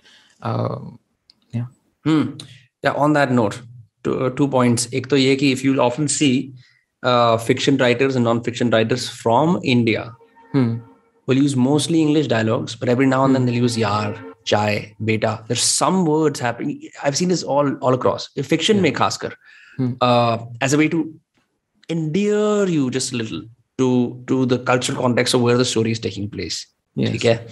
I remember this J. Tile line where he talks about how you think your first kiss will feel like. And he makes the analogy, you think your first kiss feels like chocolate dripping from the mouth of Beyonce, but it's really dopaher ka aloo mash. Or he uses the word aloo, right? You could say a potato mash, right? Yeah. But in order to really make you think, wo aloo bolna zaruri hai, right? So I don't Totally. know. I think the same object, but the presentation matters, right? The word that you use to refer to a object, that totally matters. मेरा mind is going back to the word that I used about shame, and मुझे कहीं ना कहीं खटक रहा है कि I probably said it in a way that was maybe not थोड़ा सा sensitive. I think I said it in so a... we can recontextualize that. ऐसी कोई बात नहीं है, आप थोड़ी cancel हो गए इस चीज के लिए. This is नहीं, I'm not even point of cancel, but मुझे खुद को नहीं लग रहा है I'm convinced with that whole idea. So let's retake that again. We'll re-articulate it. I think, and I'll help you with it. You can see if I made sense, right? So I think what you were trying to say then, and correct me if I'm wrong, is deliberately trying to save Hindi by forcing archaic words back into your speech goes against the natural course of where civilization is heading. इसी वजह से it is kind of like behaving like an anomaly when हर रोज की speech में तुम, जैसे मैंने भी बोला हर रोज की स्पीच में, हर रोज की बातचीत के अंदर when you deliberately try to add Hindi words, you can be more conscious. You can say कि यार चलो but it is going against the natural flow of where most of the world is moving. And this is, if you look at creative professions in India, Mumbai में या दिल्ली में ad agencies, they're the best users of English. यार इसका frame ठीक करके let's push it to 7:30. Yeah, this is how they speak. But it isn't so much shame. It's just that we really live in a very strange Indo-Western world where हमारा बहुत सारा culture is borrowed from English language movies, English language books, all intellectual thought, and unless you rescue it from archives of other languages, just happens to be mostly available in English. So is that somewhat accurate? Does that make your statement better? Yeah, I think you contextualized it very accurately, and I think that shame ke bajay it's the unnatural and unnatural act. It's contagious. Vinamre, तुम्हें जो भी है, it's getting me also contagious. नहीं, क्या बोल रहा था मैं? You were saying it's the unnaturalness. The unnaturality of making a language sound a way because you want it to feel more of like your land. I think that is antithetical to what a language should be, which is it should be about the message, not the container. The container should facilitate that message ka exchange. So you should find the way to re-irrigate Hindi or like to wo Hindi is to find what is that area which is unique to our Hindi users, which English is not sufficiently addressing. That is the area where probably it needs to regrow rather than like bring up things which were spoken at a time which is probably not relevant right now. So I think I'm less excited about past a lot of things. In that linguistics video also, I found a lot of references looking at ki past mein kya hua tha, which I'm not so much excited about because I think not all of it directly translates. What I'm more excited about what is happening right now. Correct. In which like I think English right now India mein is an Indian language. We have made it our own through the things that we do. It's no longer our accents, Western. The way we use, मतलब कुछ ऐसी चीजें हैं India के अंदर that are English words but that no one else in the world would use. And I can't find a right example for me, but it's just on the tip of my tongue. बहुत सारी ऐसी चीजें हैं. Paytm कर दो is another one. Because we also use this is happening all across the world where the name of a corporation will become a verb, which I find immensely fascinating. Like how Google has now become Google it. It's officially a verb. So you're right. Because to go to a language's past, you would have to go to feudal times. Okay, you have to go to kingdoms. But not a lot is happening. जिस तरह की दुनिया में हम अब हैं, we have to accept the intermingling of technology with language, its use cases, where it's used. And language is not just the sound also, no? It is like the mental models that it comes with. Correct. So when we say कि हम Indian कर चुके हैं, it means हम uniquely Indian English mental models invent कर चुके हैं, like preponing things or like the whole Maya Sarabhai way of looking at things. That's such a good way to put it. Yeah, like when you look at Monisha, please don't do it. Like, I want to deep analyze that segment of what Sarabhai versus Sarabhai did, because I think it is a cultural artifact. It was happening, taking time, place at a time just before the digital revolution, at a time where lower middle class was moving to upper middle class. That transition, and both Maya and Monisha captured that sort of uh, poles of India. One coming from like this innocent, almost 90s culture, that pure-eyed, simplicity, I like how to you said like, pure-eyed. Yeah.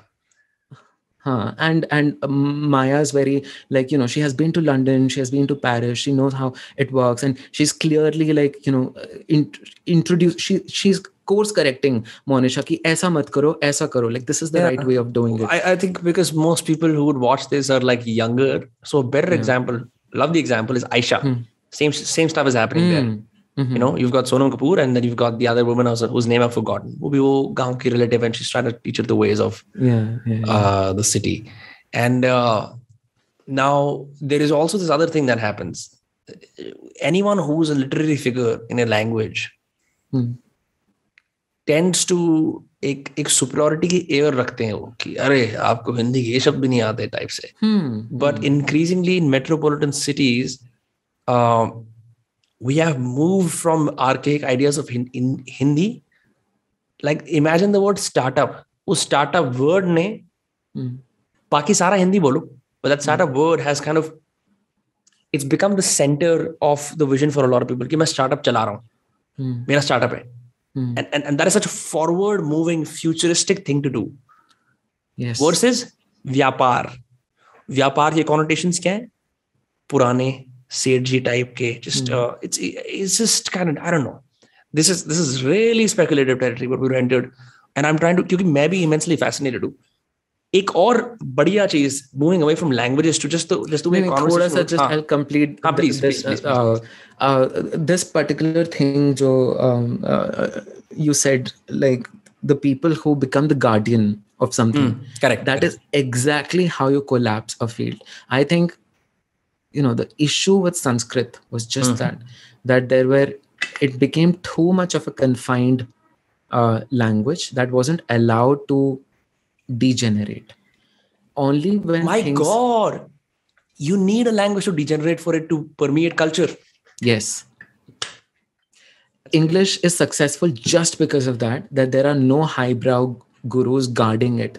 There are British English guard कर रहे हैं थोड़े बहुत लोग तो, but in general, But it has gone beyond. Like, Britain is almost irrelevant now in the global sphere. Now I think like US में ज़्यादा अभी चल रहा है. So the reason it has degenerated into, some people say Ave, or like African American vernacular English. It is almost synonymous with internet culture. Like, you go girl, yeah, fair. Like, I music is faster than books. They've really helped with that. Yeah, exactly. So I think only when you let in language sort of like evolve and transform, it is then that it succeeds. Bastardize होना बहुत जरूरी है. If you did not have like, I think one of the last saviors of Hindi are things like Mirzapur and gangs of Wasipur, who do a very good job of using a lot of slangs and abusive speech to उसको bastardize करके खराब करके ताकि वो अभी भी हमारे mind में रहे. But yeah, please. नहीं. I think we're at the same point. बस यही बोल रहा था. It's so nice to arrive at unison. But yeah, this is so, like, this is such a great point that you make, that in order for a language to live in the world successfully, it needs to go through several iterations, and हर मुंह और दिमाग को छूनी चाहिए वो. And people have to, it's like मुंह में गरारे कर रहे होते हैं या थूक बना रहे होते हैं ना, to spit it out, like, like when you, जो वो क्या कहते हैं, पान का थूक ऐसे करते हैं, that you have to let that language kind of spitball. The Americans also use the word, I'm just spitballing, brainstorming के लिए. But you have to let that happen in order to, let it grow, which I think English has done very well, which I think Spanish has also done very well. Just there's a way in which हम भी bastardized तरीके से Spanish बोलने की कोशिश करते हैं. Like, people will say the dialogues from Narcos or Mi Amor, they'll use that as well. Kuch, there's little elements. Yeah. Crazy. And So sorry. it also can be, I mean, it applies to a bunch of things other than languages also. The way I generalize it, like any form of creativity, in order to like flourish, it has to be bastardized, which I feel like Indian Pixels is trying to do that with journalism, I think, in a weird way. And so I want it to be as distant from traditional like journalism, which is like this nuanced, which is like, you know, like, so I'm trying to add like this fuck it, like approach to. बढ़िया चल रहा है काम अश्रीस, बहुत बढ़िया काम चल रहा है. देखते हैं. प्रशंसा हर तरफ से आ रही है इंडियन पिक्सल्स के लिए. It is a reputed page whatever it is. एक और insight, I have a little time, if you have a little time we can do more of this. हां, तो this is more about the nature of conversation rather than languages. So but I thought since we're on the same page on a lot of things, let's see where this goes. I have a book here. This is called NJ in Fields, How We Talk, The Inner Workings of Conversation. This is obviously a woke academic. Sorry, I should not say that. This is a rather leftist academic, more for the lack of a better word. Khama usko politically dismantle nahi karta. He's an Australian. One of the things I notice in this, because मेरे को आदत है jokes सुनाने की बहुत ज्यादा. दोस्तों यारों में बैठ के हंसी मजाक कर रहे होते हैं. And I always pay attention to whose jokes land the best. It isn't about the content of the joke. ठीक है? It's usually about, is your storytelling style captivating? ठीक है? Are you using enough hooks to let the other people in? So what I do is I do these general statements about human nature. अब तुम्हें तो पता ही है कुत्ते घटिया होते हैं, right? And that's such a polarizing statement to make. Yeah. But it instantly gets everyone's attention, because for me to tell them a story about a diseased dog, I have to establish that dogs, this is my subjective opinion of dogs. I can't just say ek khujli wala kutta tha. You know what I mean? My example there. But then what I found in this book is, if someone interrupts you before the punchline and you reset it again, it always fails. And then what the narrator does is he tries to compensate. Oh, it was funny in my head. And I thought that to be so fascinating. Like a simple break in trying to communicate a point to several people can be disrupted. And uske baad you just, the entire spiel जो तुम कहने की कोशिश कर रहे थे वो सब dismantle हो जाती है. Yeah. I don't know where to take this. This is just something I had in my head. No, very, very trippy that I have also thought about it quite a lot of time, because I naturally don't think I'm funny. So I a lot of things about society, I try to hyper think, to break it down into very small pieces to know what it is happening. And some of the inference that I personally reached on was joke jo bol raha hai, it depends a lot on the person's personality also, and it is not directly transferable. How that person's social standing is in that group sort of also determines what kind of jokes that they will say will land well. Almost feels like you have to like joke does not exist independently. It sort of places itself in the cultural context of who's speaking it, where it is based on, like the whole Russian jokes of like, which sort of have become like the Rajnikant sort of jokes. When you go to Russia, this does not happen, that happens. Correct. आपको beer नहीं पकड़ता, आप beer को पकड़ते हो.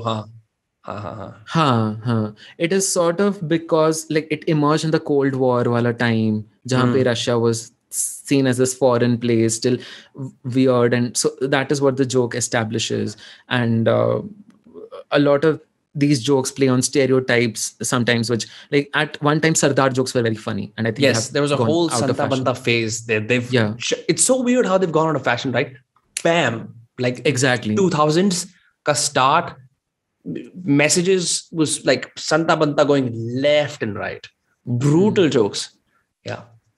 And there was also a time jab Hati Cheeti jokes were there. I think that was like the less political whatever, but I think it also ran its course. Right now almost you see like this dark, self-deprecating, almost like mental health being romanticized, and I don't know, whatever it is. Maybe it'll be clear after we have moved on after some time. But I think like what a culture finds funny also has its patterns and rhythms, one of which is also there are mechanics to it. Like, how should a joke land? You have to create that expectation, and then it gets resolved with the punchline. And when you get interrupted, I think that flow has broken, so that resolve does not take the full effect, because it's almost like you're pulling back a gulel, and then you're launching it. And so that launching is the punchline, and that pulling back is the build up, right? And so what is essentially happening is, जब आप pull up कर रहे हो, आप थोड़ा सा ऐसा उसको diagonal कर दे रहे हो. So when you launch it, it does not land very well. That's such a brilliant way of visualizing it. My God. So yeah. That's what a joke is, right? So even in that a video I had made on Mani Ke Mage Hite, I think music also tries to do that. Like, there's a build up. The whole क्या बोलते हैं उसे, अंतरा मुखड़ा is sort of like establishing the base of the song. It has like it tells you the rhythm, it tells you what to expect, and then that song subverts your expectation right at the mukhda. And that brings the charm. That is where like the bass drops, and that is where it resolves. So it seems like that there's a shared architecture across different arts, which comes in comedy, which comes in music, that comes even in like chess games. Like, there's a crescendo, and like totally I agree. I don't know what that is, but in my head I call it the universal grammar. It's like every artistic field sort of needs to follow that structure, maybe because that's how our minds sort of imagined. And also with music, because you're learning to play the ukulele, all pop songs are made on 4 chords, C, F, D, G. Okay? Which is why you can easily identify happy songs. So C, F, D, G are all major chords, unless you play the minors, they're all happy songs. That's what most pop songs are made on, and you expect which is apparently also cultural. There are certain cultures in which some minor notes are considered happy, and it's not. I think we are one of those. Hamare mein, if you listen to sitar, a lot of it is minor notes. And I mean, so very true. There's a song, you can listen to it afterward, and people can also listen to it. It's called "Let's Go Get Stoned." And please don't, ये मत सोचना कि wow क्या मतलब मैं कोई clickbait कर रहा हूँ, ये गांजे की बात होगी ऐसे. It's an instrumental song. It's by Booker T and the MGs. And what's very interesting about this song, and I can't expect you to visualize it, you'll have to listen to it afterward, is you hear an organ, and just when you think कि अब ये note आएगा, you hear something else, and so you're hooked. And then when you think अब 2 notes आएंगे, it has a 1. So on multiple levels, it's just drawing you in closer with the contrast, because you are expecting the predictable. ऐसे कुछ गाने ऐसे होते हैं, they're so forgettable, primarily because they follow the structure too much.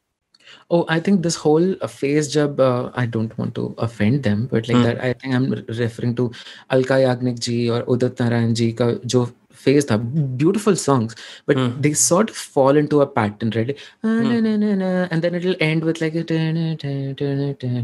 ramming. एक थोड़ा सा change, and you almost like know what is to expect, which I think Rahman ji sort of started to totally subvert that. So 90s ke time pe, when all like the Hari Haran came, Falguni Pathak came, that music was so fresh, because I think the context was very different. It was centered at urban Indians, and it took a lot of inspiration from Western music.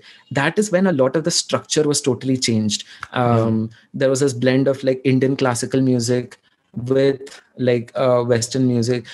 Kun Faya ko le lo. I think it's a distillation of like Rahman ji's best work. I think every stanza has a flavor to it, and you cannot expect at one position what the next one is going to be, which is why I think it's a whole experience. It's like a whole theater performance. Kun Faya, like it takes you through different stages. There's Tehrav in one place, then there's the whole rhythm changes. I speak from about all of this in a very like layman perspective. Bilkul. We're two admirers of music talking, nothing else. Yeah. So I think music sort of displays it in the most visual manner, but it's also happening in language, just that it's not happening over 4 minutes, it's happening over 40 years. But there's a music taking place in cultures also. It's sabka amplitude different hai, sabka wavelength different hai, but there's like a wave pattern to everything. Correct. And it's one of those things that no matter how much data you have, how much scientifically adept you are, the beauty, the complexity of trying to make that pattern obvious is a lot of people's life's work, including yours, right? A quick aside on that, there are two songs that I think you'll also enjoy. Anyone else in the audience, one of them has Piyush Mishra as the singer and the lyricist as well. It's called Aramb from the movie Gulal, if you've heard. It's a war song. So what was very interesting for me is we don't have a lot of war songs in our culture. We have very lowest common denominator songs about specific castes, asking you to get up in arms, right? But मेरे को ऐसा लगता है कि this is a complete this मेरी अपनी indulgence है. मैं चाहता हूँ कि हिंदुस्तान में काश ऐसा हो कि there are more martial songs, so that you have a way, so that some part of this population gets connected with what has been aggressive and dominating and warlike in our past and in our current state. That is largely missing. Ek to ye. So the song Aram is really nice because it touches on a lot of those, and it is a pure Hindi song, and you can understand every single word, which is why I appreciate that. There's one. Then there is a very intense song. Har koi nahi sun payega. In fact, they'll get, talk about data visualization, lyric visualization ka baap hai. It's called Sheher, by again Piyush Mishra and Swanand Kirkare. And the lyrics are something like, सुनसान गली के नुक्कड़ पे जब कोई कुत्ता सोता है, जब लैंप पोस्ट की गंदली पीली गुप्त रोशनी में सब कुछ होता है, जब गाड़ी का गुल लाइट्स जो होती हैं वो बेसिकली लैंप पे चलती हैं, जब बंडियों पे कुछ रखा होता है, तब शहर हमारा सोता है. He is talking about the terror of the suburban urban Indian night, and it's done so well. You can't, it goes into such a dark place. He even says कि नशे में डूबे सेहन से खुंखार चुटकुलों की पैदाइश होती है, लार टपकते चेहरों को कुछ शैतानी करने की ख्वाहिश होती है, which is so suggestive. And when I heard that, I had all these, I'd never gone to a dark contemplative place through a Hindi song like that. So I think there's, there are anomalies in every language, और ये इसके अंदर भी है. But yeah, that was just me completely indulging in a side of me, just to, make my propaganda known to the world. Anyhow. That reminded me of this rap almost. I don't know if you'll call it rap. Quirky made it. Quirky Kekla. It's called Noise. And it's about the city noise, urban city noise of Bombay pe based hai wo. It talks about how these machi blends with like the Purna Midam, Purna, wo, with like this honking, with the transgenders people ka clapping. And she has made like a rap about the whole song. I definitely recommend that. I think that also has this beautiful rhythm to it. Is it sampled sounds from all of these different situations? Or is she rapping about these sounds? Okay. Both. It's also like a rap about just existential angst, I think, of like what is happening in the country, and like the sort of these sounds are adding the natural flavor to what she's saying, which I think is one of the purest form of art. When I watched it when I was in KGP, and I was sort of waking up to, what is creativity, and that was one of my building blocks. So the way you described Piyush ji ka Sheher composition, I thought there were maybe some parallels. I would love to check it out. It's always we have little songs. We actually to Mumbai or Delhi to बहुत सारा literature, बहुत सारी pictures हैं, but they always have a romantic side. Like Delhi, like it's like, Delhi, हमारी राजधानी, हमारा प्यार. Mumbai is like Maya Nagri. But people can do better. Like, it doesn't have to be these lowest common denominators about these cities, because they have a lot more to offer. Cultures, I don't know, like maybe like our cultures has been woke in the elite circles, but generally I feel like our culture is just abhi right now, thoda sa getting strong. I don't know, is that too much of a generalized thing? But that is how I see it. Like, I come from a lower middle class. Welcome to Dostcast. All generalizations are appreciated. Nice. Which is why I think, and this adds the flavor to the so coming back, I think jab aap as you climb up the poverty ladder and you have more and more of disposable income, your risk appetite grows more and more. Correct. And I think you as culture can afford to make things which need not help you in job. A lot of people ask me why you're doing It Indian stops being pixels. aspirational. It stops being aspirational. I'm not doing it because मुझे UPSC करना है. It will not help me in my job things. I just do it because it's fine. I'm earning my money from somewhere else, and I can still do it. So I think that risk appetite comes from a place of thoda privilege, a place of like where you're sort of like, ठीक है, तुम्हारे survival check boxes met हैं. Now you're trying to go beyond it, and so that is happening for a lot of people. I feel economically, it's said कि जब per capita income of a country hits the $10,000 mark, then drastic changes happen in a country. Like the pattern totally shifts. In the way people live. हमारा भी 2000 में है. So I am really looking forward कि when that reaches around that level, you will see, I think it's already happening right now. India is very experimental, but imagine a kind of India where like 80% of our people are not living day to day, check by check, focusing on कि next दिन का खाना कैसे मिलेगा, where you have like where you can indulge in the Vedic exploration, koi Vedas plus step mila raha hai. These kind of combinations which are going to happen, that is something I'm really looking forward to, because I think that is where new things emerge. So totally, I think. Also video games will be massive. I've always had a big turn on for video games. Just you have mythological elements from India, along with, in universal standard of gameplay. Because I think one of the smart, and I've always maintained this, one of the easiest ways to reinvigorate a culture is through games, to gamify that. And if you could play as Shiva in a Call of Duty style game where you can go decimate a bunch of Asuras or make friends with them, or a strategy game about Indra taking over some parts of, I'm just, thinking out loud, like those could be very interesting avenues where I don't get why these people are so excited about metaverse, jabki video games are metaverses. They sort of take you to that realm where there are other players and you sort of immerse yourself. It fulfills all those checkpoints. And totally, I think like the way our Indian culture has, even one is mythology angle, the other is just contemporary things, like imagine just doing GTA in like urban slums के through तुम जा रहे हो, से लेके तुम वो कहीं से the things that you see around you, I think they are so beautiful. Right. It's just that we have assumed कि they are not, and we try to think कि कुछ better होने वाला है. But if you just look at how we are already, there's a kind of beauty to the chaos that we have.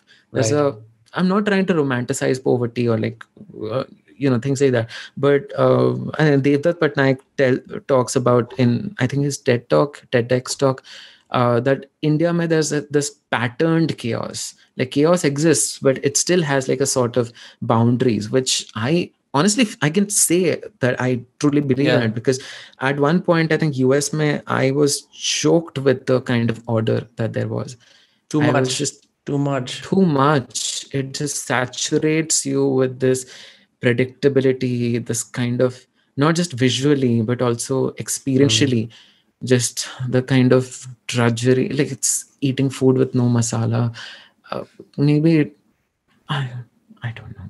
I was missing India on some other level. The liberality of which we say 15 minute, or which is both a criticism and a joy in itself, is we make time no matter what. Which is something I don't think you have to be a little bit anal about time. And I had my fair share of fuck ups in the US because I'd be late to things. That's how that's how I learned. Haven't learned my lesson still because हमने इसको आधे घंटे late करा. So, what is next for India and Pixels, Ashris? Interesting. यार मुझे तो इसको एक कैनवस जैसा कुछ बनाना है. I think I am excited about what it represents, not like what the form that it takes. I think it'll evolve. I have accepted the fact that I started a couple of years ago as some bar chart racing, and it was about cricket at that time. I've seen one of your most popular videos usually is the ranking by ODI scores or T20 batsmen in according. Right. Yeah. Then I think I just lost interest in it, and started taking up like these infographics, and now I think I'm trying to just make all these insights narrated in a story. That is what I'm enchanted by. But Right. I think what I am excited about this project is technology is allowing ideas like this to reach anyone. Even when I'm sleeping, someone can log in and like tune into these ideas, not spoken in some anglicized Western thing, but in a language that someone, talks with their Right. friends. And like when all these like kids, class 9, class 10 kids message me and saying like, oh wow, we never thought about languages in this way, that makes all the anxiety worth it. Because it just takes me to when I was growing up in this country. I was sort of, the angst was like, why am I not seeing the kind of content which Nerd Writer is making, or why Veritasium is making, which is not about how do you crack exams, how do you crack humor, which makes you think. And I want more of that. Even if people rip me off and they make their own videos, I want that low-key. So I think Indian Pixels is just sort of like that representative of the kind of content I like, and the kind of thinking. Like if someone is watching this podcast right now, is point tak, then probably they also feel this, like there's not a lot of content out there जो कि अभी बहुत recently start हुआ है. And it is just imagine if all of this was something you had access to as like a 16-year-old, 14-year-old. It will totally shape very differently the way you look at things. We should get several drinks or whatever else you imbibe when we meet. Yeah, substances are good. I like the big Overton window of things we can talk about in India, and everyone knows that. You know what the Overton window is, right? Yes. It's like धीरे धीरे धीरे धीरे करके. Oh no, the Overton window is the window of acceptable discourse in the country. So politicians find where the Overton window of the masses is, and they start. Let's say, for example, the Overton window for same-sex marriage in India is slowly shifting. Yeah, but it wasn't the case, say, 10 years ago. So politicians will decide their positions on certain issues based on the Overton window. तभी तो लोग बोलते हैं यार ये talking points में बात कर रहा है. That's usually a consequence. What is why people like Bernie or Arvind Kejriwal seemed radical at that time, but now they're a part of accept. Anyway, sorry, you were saying. I wonder what is like the Indian equivalent, like Overton window. मैं तो कभी नहीं use करता अपने videos में. It just is कहीं से पढ़ के तुमने बोल दिया. उसका I would like कुछ खिड़की बोल दो या उसको transform कर दो, and it suddenly becomes like an Indian analogy. जैसे गुलेल जैसे मैंने बोला ना, I would find like a thing to do it, and then it suddenly becomes easier to talk to. And when there's this extra leap of like any English term, पहले तो लोगों को थोड़ा समझना पड़ता है कि भाई है क्या. So वही है, I think just rip off करो Western concepts को, but Indianize them in the process. I think that is where we add our own originality to things. And we also Indianize it in the process. And what do you think about inventing terms? Do you invent terms? Yes, I noun का verbify करना is my favorite thing. So कुछ example? क्योंकि मेरे को समझ नहीं आया, मतलब मैं एकदम पे भूल गया noun, और I know what verbs are, I've forgotten what nouns like are. जैसे bookification. हाँ. Or like cementify. समझ गया. Podcastify. उसका तुम इस conversation को podcastify कर दो. मतलब थोड़ा सा. So bro, what are your aspirations? How has your journey been like? That's what I would, if I were to really podcastify this is probably the direction I would go in. I think हमारे Hindi drams में also there was this accent that everyone, like no one taught you, but that's how. और भाई आप कहाँ जा रहे हो? हाँ, वो song. ये this is the precursor to अब जो anchor बनते हैं शादियों में, उससे पहले जो over enunciation, because you're doing recitation for these things and on stage mostly. That's why this happens. Sorry, I cut you off again and again. I'm so sorry. नहीं सही है. I don't mind at all. So yeah, very true. I think there are these just assumptions about how certain things work, and I lost my train of thought. What is your mother tongue? My mother tongue is Odia, but it's not the standard Odia. It's a dialect of it, which is spoken in the western side of Odisha. It's called Sambalpuri, and it is really interesting. It's around a tribal area, so it has a lot of like these tribal phrases and language expressions that it derives from neighboring areas. But the interesting thing is, like, my family ancestrally comes from Agra. तो हमारा जो culture है, it's Odia-fied, but principally it remains like North Indian. तो हमारे funeral rites, customs, शादी के चीजें are very like North Indian, but we do it using Odia ingredients, and so that's how it is. That's so interesting. That's a so matlab, if you talk about the specific Sambalpuri, considering that it is tribal. Last year I went to Delhi Haat, and Delhi Haat is this place where all the states kind of show their artisans off. ये सब scene होता है. And I met a Gond artist. And I'm forgetting, excuse my ignorance, but I'm forgetting which state are the Gond tribe concentrated in. Chhattisgarh, probably. Chhattisgarh. So he was showing me paintings, and he made these paintings that I guess is the Gond style of making paintings. जैसे Madhubani होता है, ऐसे कुछ और होता है, right? ऐसे Gond style होता है. Each of them was showing tigers, a bunch of other animals, and then I was curious so think about tigers. A couple of images come to mind. Usually, वो Nat Geo की stock images of an actual tiger, right? Then you have got the tiger biscuits that we used to have. Then there are other contexts. Usually, you associate tigers with being ferocious beasts, right? Magnificent, scary, dangerous, all of those things. But in these Gond paintings, the tigers are cartoonified in a beautiful aesthetic way, not in the same sense as like cartoons के अंदर बहुत ज़्यादा, they've got those thick outlines and they're kind of animated. This is more like if something was made in ancient India. मैं बहुत अभी brushstroke use कर रहा हूँ to illustrate that. Yeah. And I was curious कि ये paint, why would you make these? And he said that each of these animals represent a god, and a lot of these paintings have to do with the sightings that these Gond tribes members had in the forest.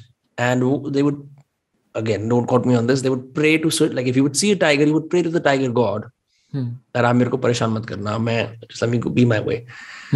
So much of that language, even the art, is revolves around seeing animals as gods.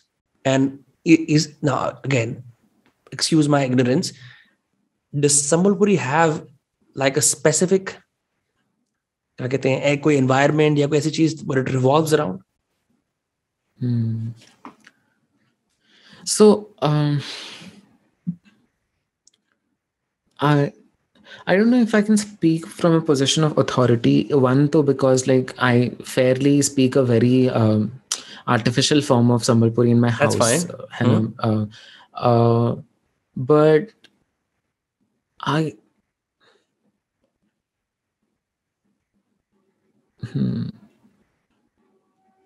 नहीं, मेरे mind में अभी exactly कोई scene नहीं है.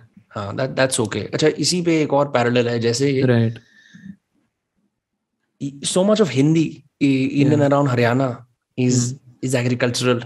Is based around agricultural, right? Culture like फावड़ा, भैंस, गाय, भैंस का छोटा वाला version, Gujari dialect is काठड़ा. So a lot of it is centered around agriculture.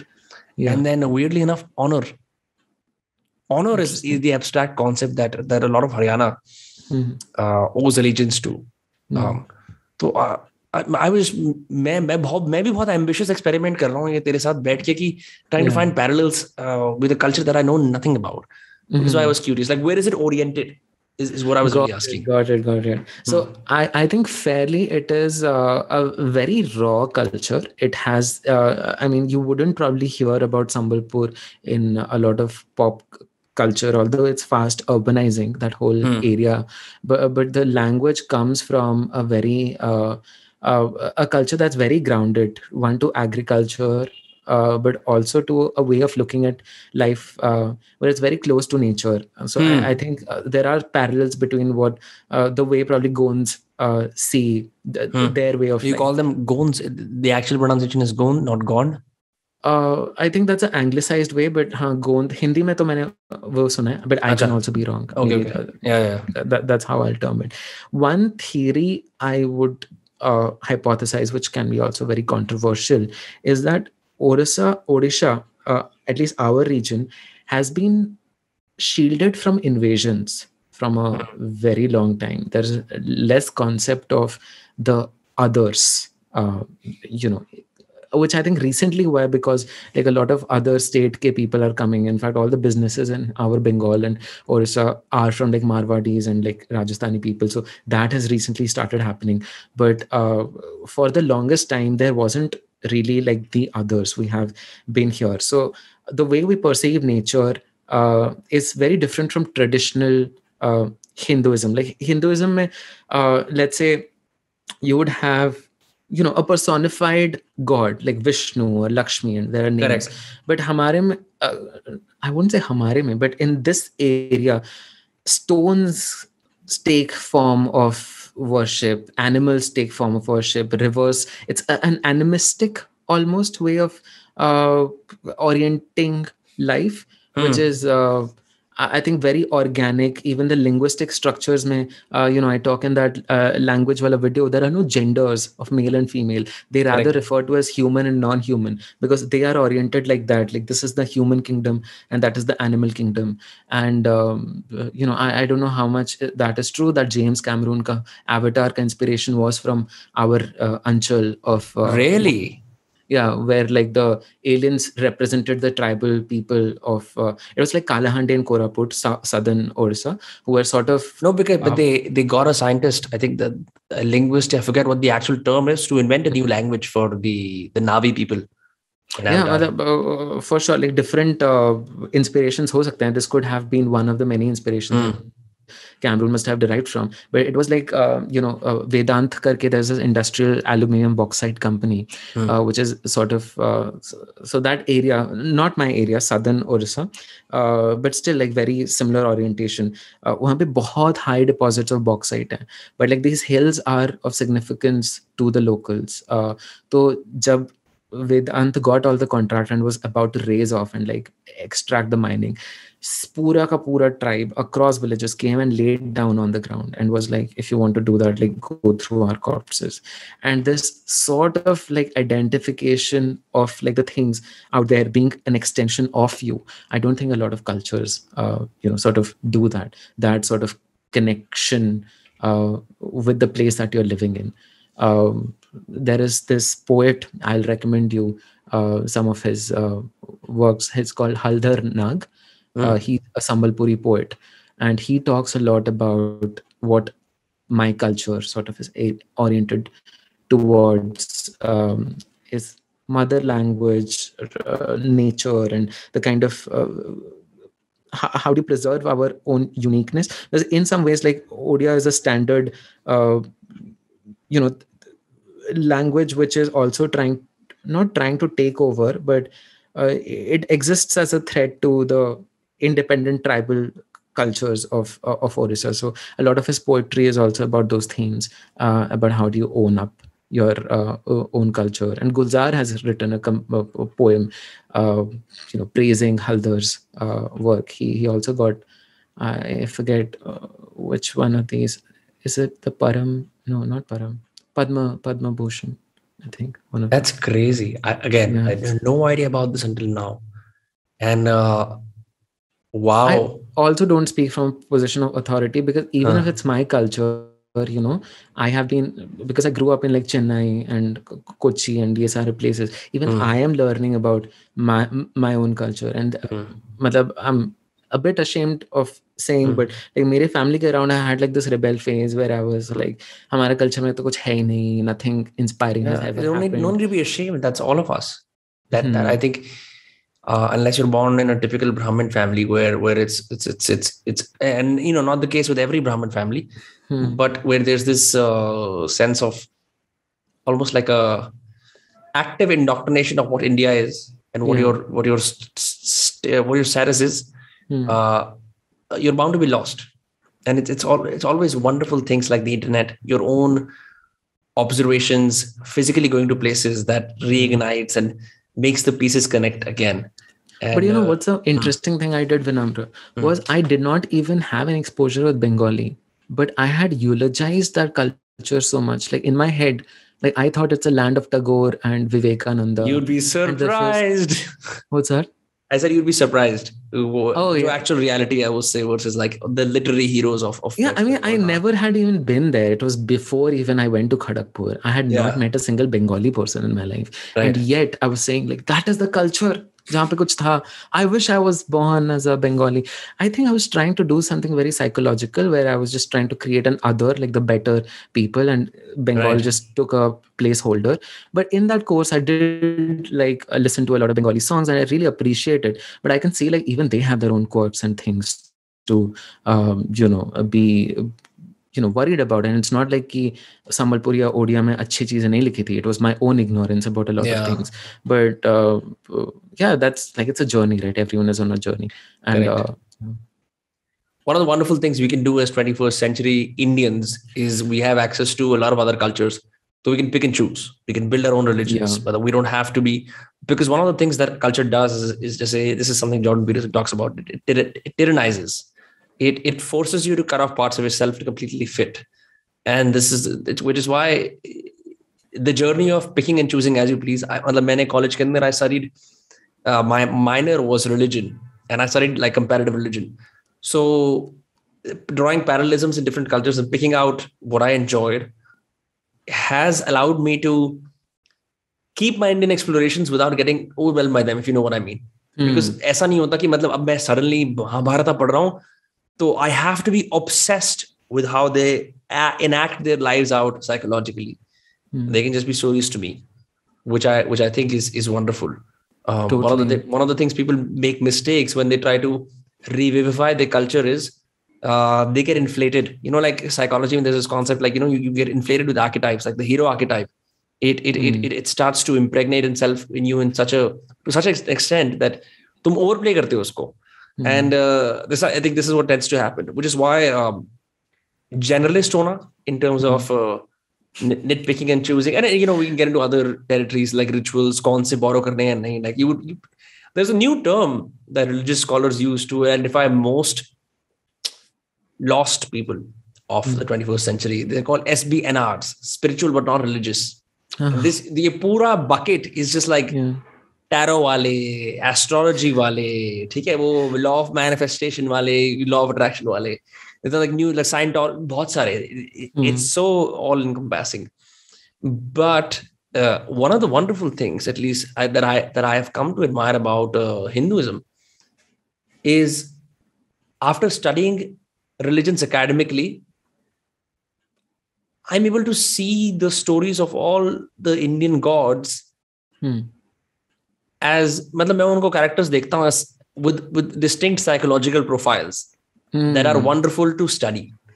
So उसका जो the devout element is private, but the stories become very interesting because I'm not looking at it from a sense of extreme piety to the point that to the point I can't detach myself and observe it, from distance. I don't know. Come a long way. I totally think like religion, at least Hinduism in our country forms a social glue, but to tie cultures on a emotional way. Like if you look at Shiva, right? Shiva is a South Indian. He is worshipped both north and south में, but primarily like a lot of his temples exist both in north and south, ऐसा बोल सकते हो. But Shakti, Parvati is more like east and sort of north में. Ganesha exclusively Ma was in Durga West is east. India. There's less Devi. I mean, in Uttarakhand, वगैरह, you've got a lot of Devis. But please. Like Bengal, even some parts of Orissa, they come from the Shakti tradition. So like, the goddess Shakti is there. Ganesha is from West Maharashtra. That's his capital hold. Kartikeya is South India, predominantly, right? Kartikeyan. Wow. So that whole family unit of Shiva, a North Indian god, marrying Parvati, an East Indian goddess, with a child who was West Indian, Ganesha, and a brother who's South Indian. it's a geographical story which unites this country on an ideological level.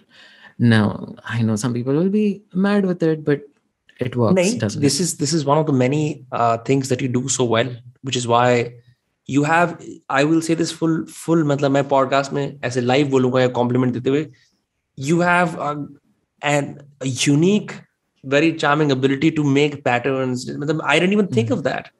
But that's so crazy. And I can instantly imagine like a diamond forming. Just in fact, one of the interesting things that happened, अभी कुछ दिन पहले महाशिवरात्रि था. This is two days ago. Yeah. In North India, Delhi के पास Mahashivratri. So I was, usually it's my dad who does it, but for the last 1-2 साल से I've been kind of leading the pujas. And I used to hate it क्योंकि बहुत देर तक बैठना पड़ता है. You have to make sure that जो शिवा का लिंगम होता है, the whatever is represented by जो लिंगम होता है that represents Shiva, you have to have एक दूध की धार होती है जो टूटनी नहीं चाहिए. It has to be uninterrupted. Someone else has to help you fill that funnel through which you're, and इस पूरे टाइम पे मंत्र वगैरह चल रहे होते हैं. It's called Rudra Abhishek, which is, but what is very interesting in all of that, the diamond that you talked about on the India map as well, कि उस वाली पूजा के अंदर you've got Nandi, you've got Parvati, you've got Ganesha, and you've got Kartikeya, and they make a diamond around Shiva. And तो जब पूजा करनी होती है, you start with all of these gods and you get to Shiva. I understand Nandi is not really worshipped because he's more of a भगवान का associate बोल सकते हैं, right hand man बोल सकते हैं, for the lack of a better word. But it's just very interesting how the symmetry और वो जिस तरह होती भी है. I don't know, it's just mind blown when you talked about the map thing. Rituals are also very beautiful. The way, all my uncle passed away, I think 2 years back, and I had to do all the funerals because I'm like the only son in the family. So a lot of these, while it was a moment of sadness and everything, but while I was doing the rituals, I was also intellectually trying to analyze how is this. It's a coping mechanism, every family coming together and crying essentially together, and centered around the rituals which are very weird. आपको ऐसे हाथ उल्टा करके यहाँ से pour करना होता है milk, and that has to fall like this, and then आपके elbow से trickle down. Go off the elbow. I was wondering, why is this? Is it because the position is so uncomfortable that you have to put all your attention there for it to actually work? Maybe that it's ways and devices for people to sort of do it as a way to form attention. But I don't know. I think the thing I'm hinting at is a lot of the things that we do, and as teenage rebels, we sort of dismiss it like, kya ye, what is all this superstition? Right. Underlying all that, there is so much of meta thing which is happening, which probably you won't even register consciously, but on a subconscious level, it still is a device which does that aha moment lot later on. So it's very trippy. Rituals are fascinating. You run away from them as a 13-year-old atheist to discover rock and roll and other things. You're like, ye sab bakwas hai. And then it's funny, for any clear integration back into India, you understand the merit of it, especially when you're called upon to perform them. It reminds me of Confucianism, because Confucianism ki problem yahi thi, that it become too ritualized. You know about Confucianism, right? The school of thought that ancient Chinese emperors would use. It was all about filial piety, parivar ka samman, baap ka samman, patriarchy, tradition, and how Taoism emerged as a consequence of that to fight that, where it was all about nothingness and non-resistance and all of those things. That is exactly the kind of duality between Hinduism and Buddhism also. So Buddhism sort of emerged at a time where it was sort of done with Hinduism rituals and all. So it sort of wanted to do away with all that and just focus on the the academic or the spiritual angle to a lot of things.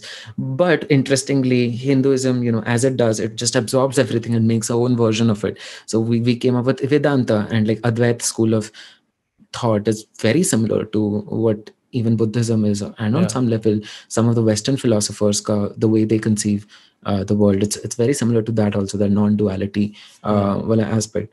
And I think one reason why Hinduism is such, like, abhi tak it has been there, is it's like a hydra almost. Tum ek kaatte ho, it regrows into something else, and it's there's no authority, there's no pope or something. It takes its own structure, very decentralized. A major reason which is what I think Sanskrit did not.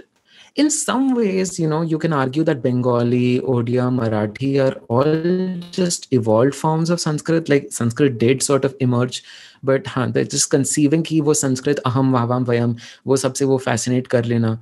I don't know. I think I'm going on a tangent, but just I'm saying कि हमारा nation का fabric ही इतना malleable है, like we just transform it, we cannot fit it in one boundary, because that's very, वो कभी हुआ ही नहीं है इस देश में. It's too hard to centralize us because we're so weird. एक नंबर वन, एक हिंदी में बड़ी अच्छी कहावत है कि यहाँ पे हिंदुस्तान में हर 25 किलोमीटर में डायलेक्ट बदलता है, 50 किलोमीटर में भाषा बदल जाती है. And the numbers are arbitrary because you can say 100 and 200 and you can also say 200 and 300 and you can say 1000 and 2000. But it holds true. And but I wonder, why are we, like, what is it that has kept us going as a country? Is it the constitution? Is it what is it? Is it on some level maybe all these differences still have some kind of commonality? I don't know. That's like an open-ended question in my mind. Where WHO के हिसाब से we have pretty poor mental health as a country. But I think, I could be wrong. We're not even like representative of the average Indian by any stretch of the imagination. But I think one guess I would take is probably because we have a faith that things will miraculously work out in the end. This is the easy answer. This is the generalizable answer. This is the answer that you'll find when you listen to. There's a song called Alchemy by this band called Bandish Project. Has a beautiful music video. वो India के बारे में है पूरा. Profound, primitive, superstitious, and a billion strong. It's impossible to ignore us. It's like celebrating what India is in all its diversities and colors. No, very true. I think you're right, because a lot of countries, after they gained independence from colonialism, they broke down to violence. They broke down to sort of, because they knew कि बहुत मुश्किल है एक country को चलाना after so many years of ये. But interestingly, in our country, we never had like a full-scale rebellion, revolution. We had like local communist uprisings, but there was something in this country, superstition है बोलो, that poorest of the poor never fought against he, like our dads who probably 90s 80s wale time pe, when it was so strugglesome, there was no sense of hope ki kya hone wala hai. Going to that office every single day for years after years, being honest, not looting, not taking up arms, that requires allegedly you to be I mean, it happens. Yeah, right. But at least like we didn't. I know. I think the fact that it has still kept going, it comes from like this probably blind faith कि things will get better. What you hinted at, कि होगा better. Like it's worth sacrificing for my child, and like it's okay to sacrifice my present for a better future. That thing has, I think, kept this country. We're masters of delayed gratification. Masters.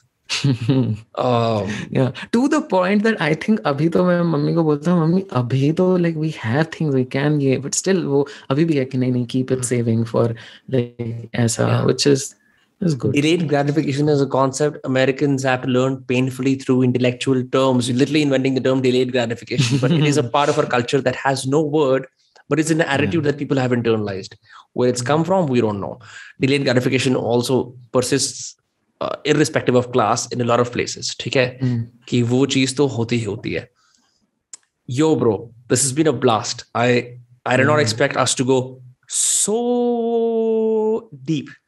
And I thought like maps visualization, that is the central point of your proof of work. But clearly, as I always am surprised in every Dostcast, people are always more dynamic, more interesting and deep than what they put out on social media. I think that also speaks a lot about you and also your guests, but also the fact that you can keep up with so many people as they travel through, like, it is, I think, some ability to even sometimes just keep up, people talking about different things, and you not just saying but you are also contributing in a तो bench मुझे मजे आते हैं करने में. I think like whoever is watching this and like planning to have a podcast, they should honestly take notes, because Bro, you're too kind. I don't. I'm just a fool. I wouldn't pass it essay randomly. I take my words seriously, and I think you're creating very good work, Vinamra. Thank you, bro. And I've maintained the appreciation is mutual. I think if anything, this podcast will be a gift to people as to how you think. Because एक होता है proof of work डालना, एक होता है इस इंसान का सोचना ही कैसे सोचता है. So I try to do that with these podcasts through humor and through just asking questions. Yeah. Also, because here's the other thing: the reason you like it, because I have no organization. I'm not a figurehead anchor, which I guess in India we're used to seeing. The reason that what makes individual creators like us, if we can at all, jack off to ourselves, is probably because we don't have any organization telling us what to do. So it can really be as idiosyncratic as possible. It can really be like मैं तो पान और swimming pool से compare करूँगा. That indulgence into what you like is is a good place to be in. That wasn't possible. If you wanted to broadcast earlier on, you would have to join the med department. You would have to, you would have to be like, for my case, मेरे को कोई radio jockey बनना पड़ता, and then try and hope कि थोड़ी बहुत personality मैं अगर sneak in कर पाऊँ या नहीं. But the rules have changed. I mean, we were sitting in 2022 having this conversation. This wouldn't have been possible. Same, this is so magical. This is so trippy. In fact, this is a technological miracle कि हम दोनों इतने दूर बैठे हुए हैं, and we're creating something that will be consumed by people miles across, across spatially and temporally, and that's very magical. Fucking crazy. It's been a blast having you on Dostcast, bro. I'm going to use. Do I say Ashris or Ashris? Yeah, you say it very nicely. Ashris, the first thing you said. Okay. Great. So people can follow you on India in Pixels on Instagram, India in Pixels on Twitter, India in Pixels on YouTube. And that's it. That's it from my end. It's been a blast having you on. I don't have any miraculous CTA to pass. Beyond that, please, if you're interested in data visualization, or I just think I see your content and I feel smarter. And it's one thing to make yourself. I think something is wrong with my speech today. But it's one thing to feel like कि मैं कितना smart हूँ, मेरा content देखो, and the true joy is in making the reader, the consumer feel smarter.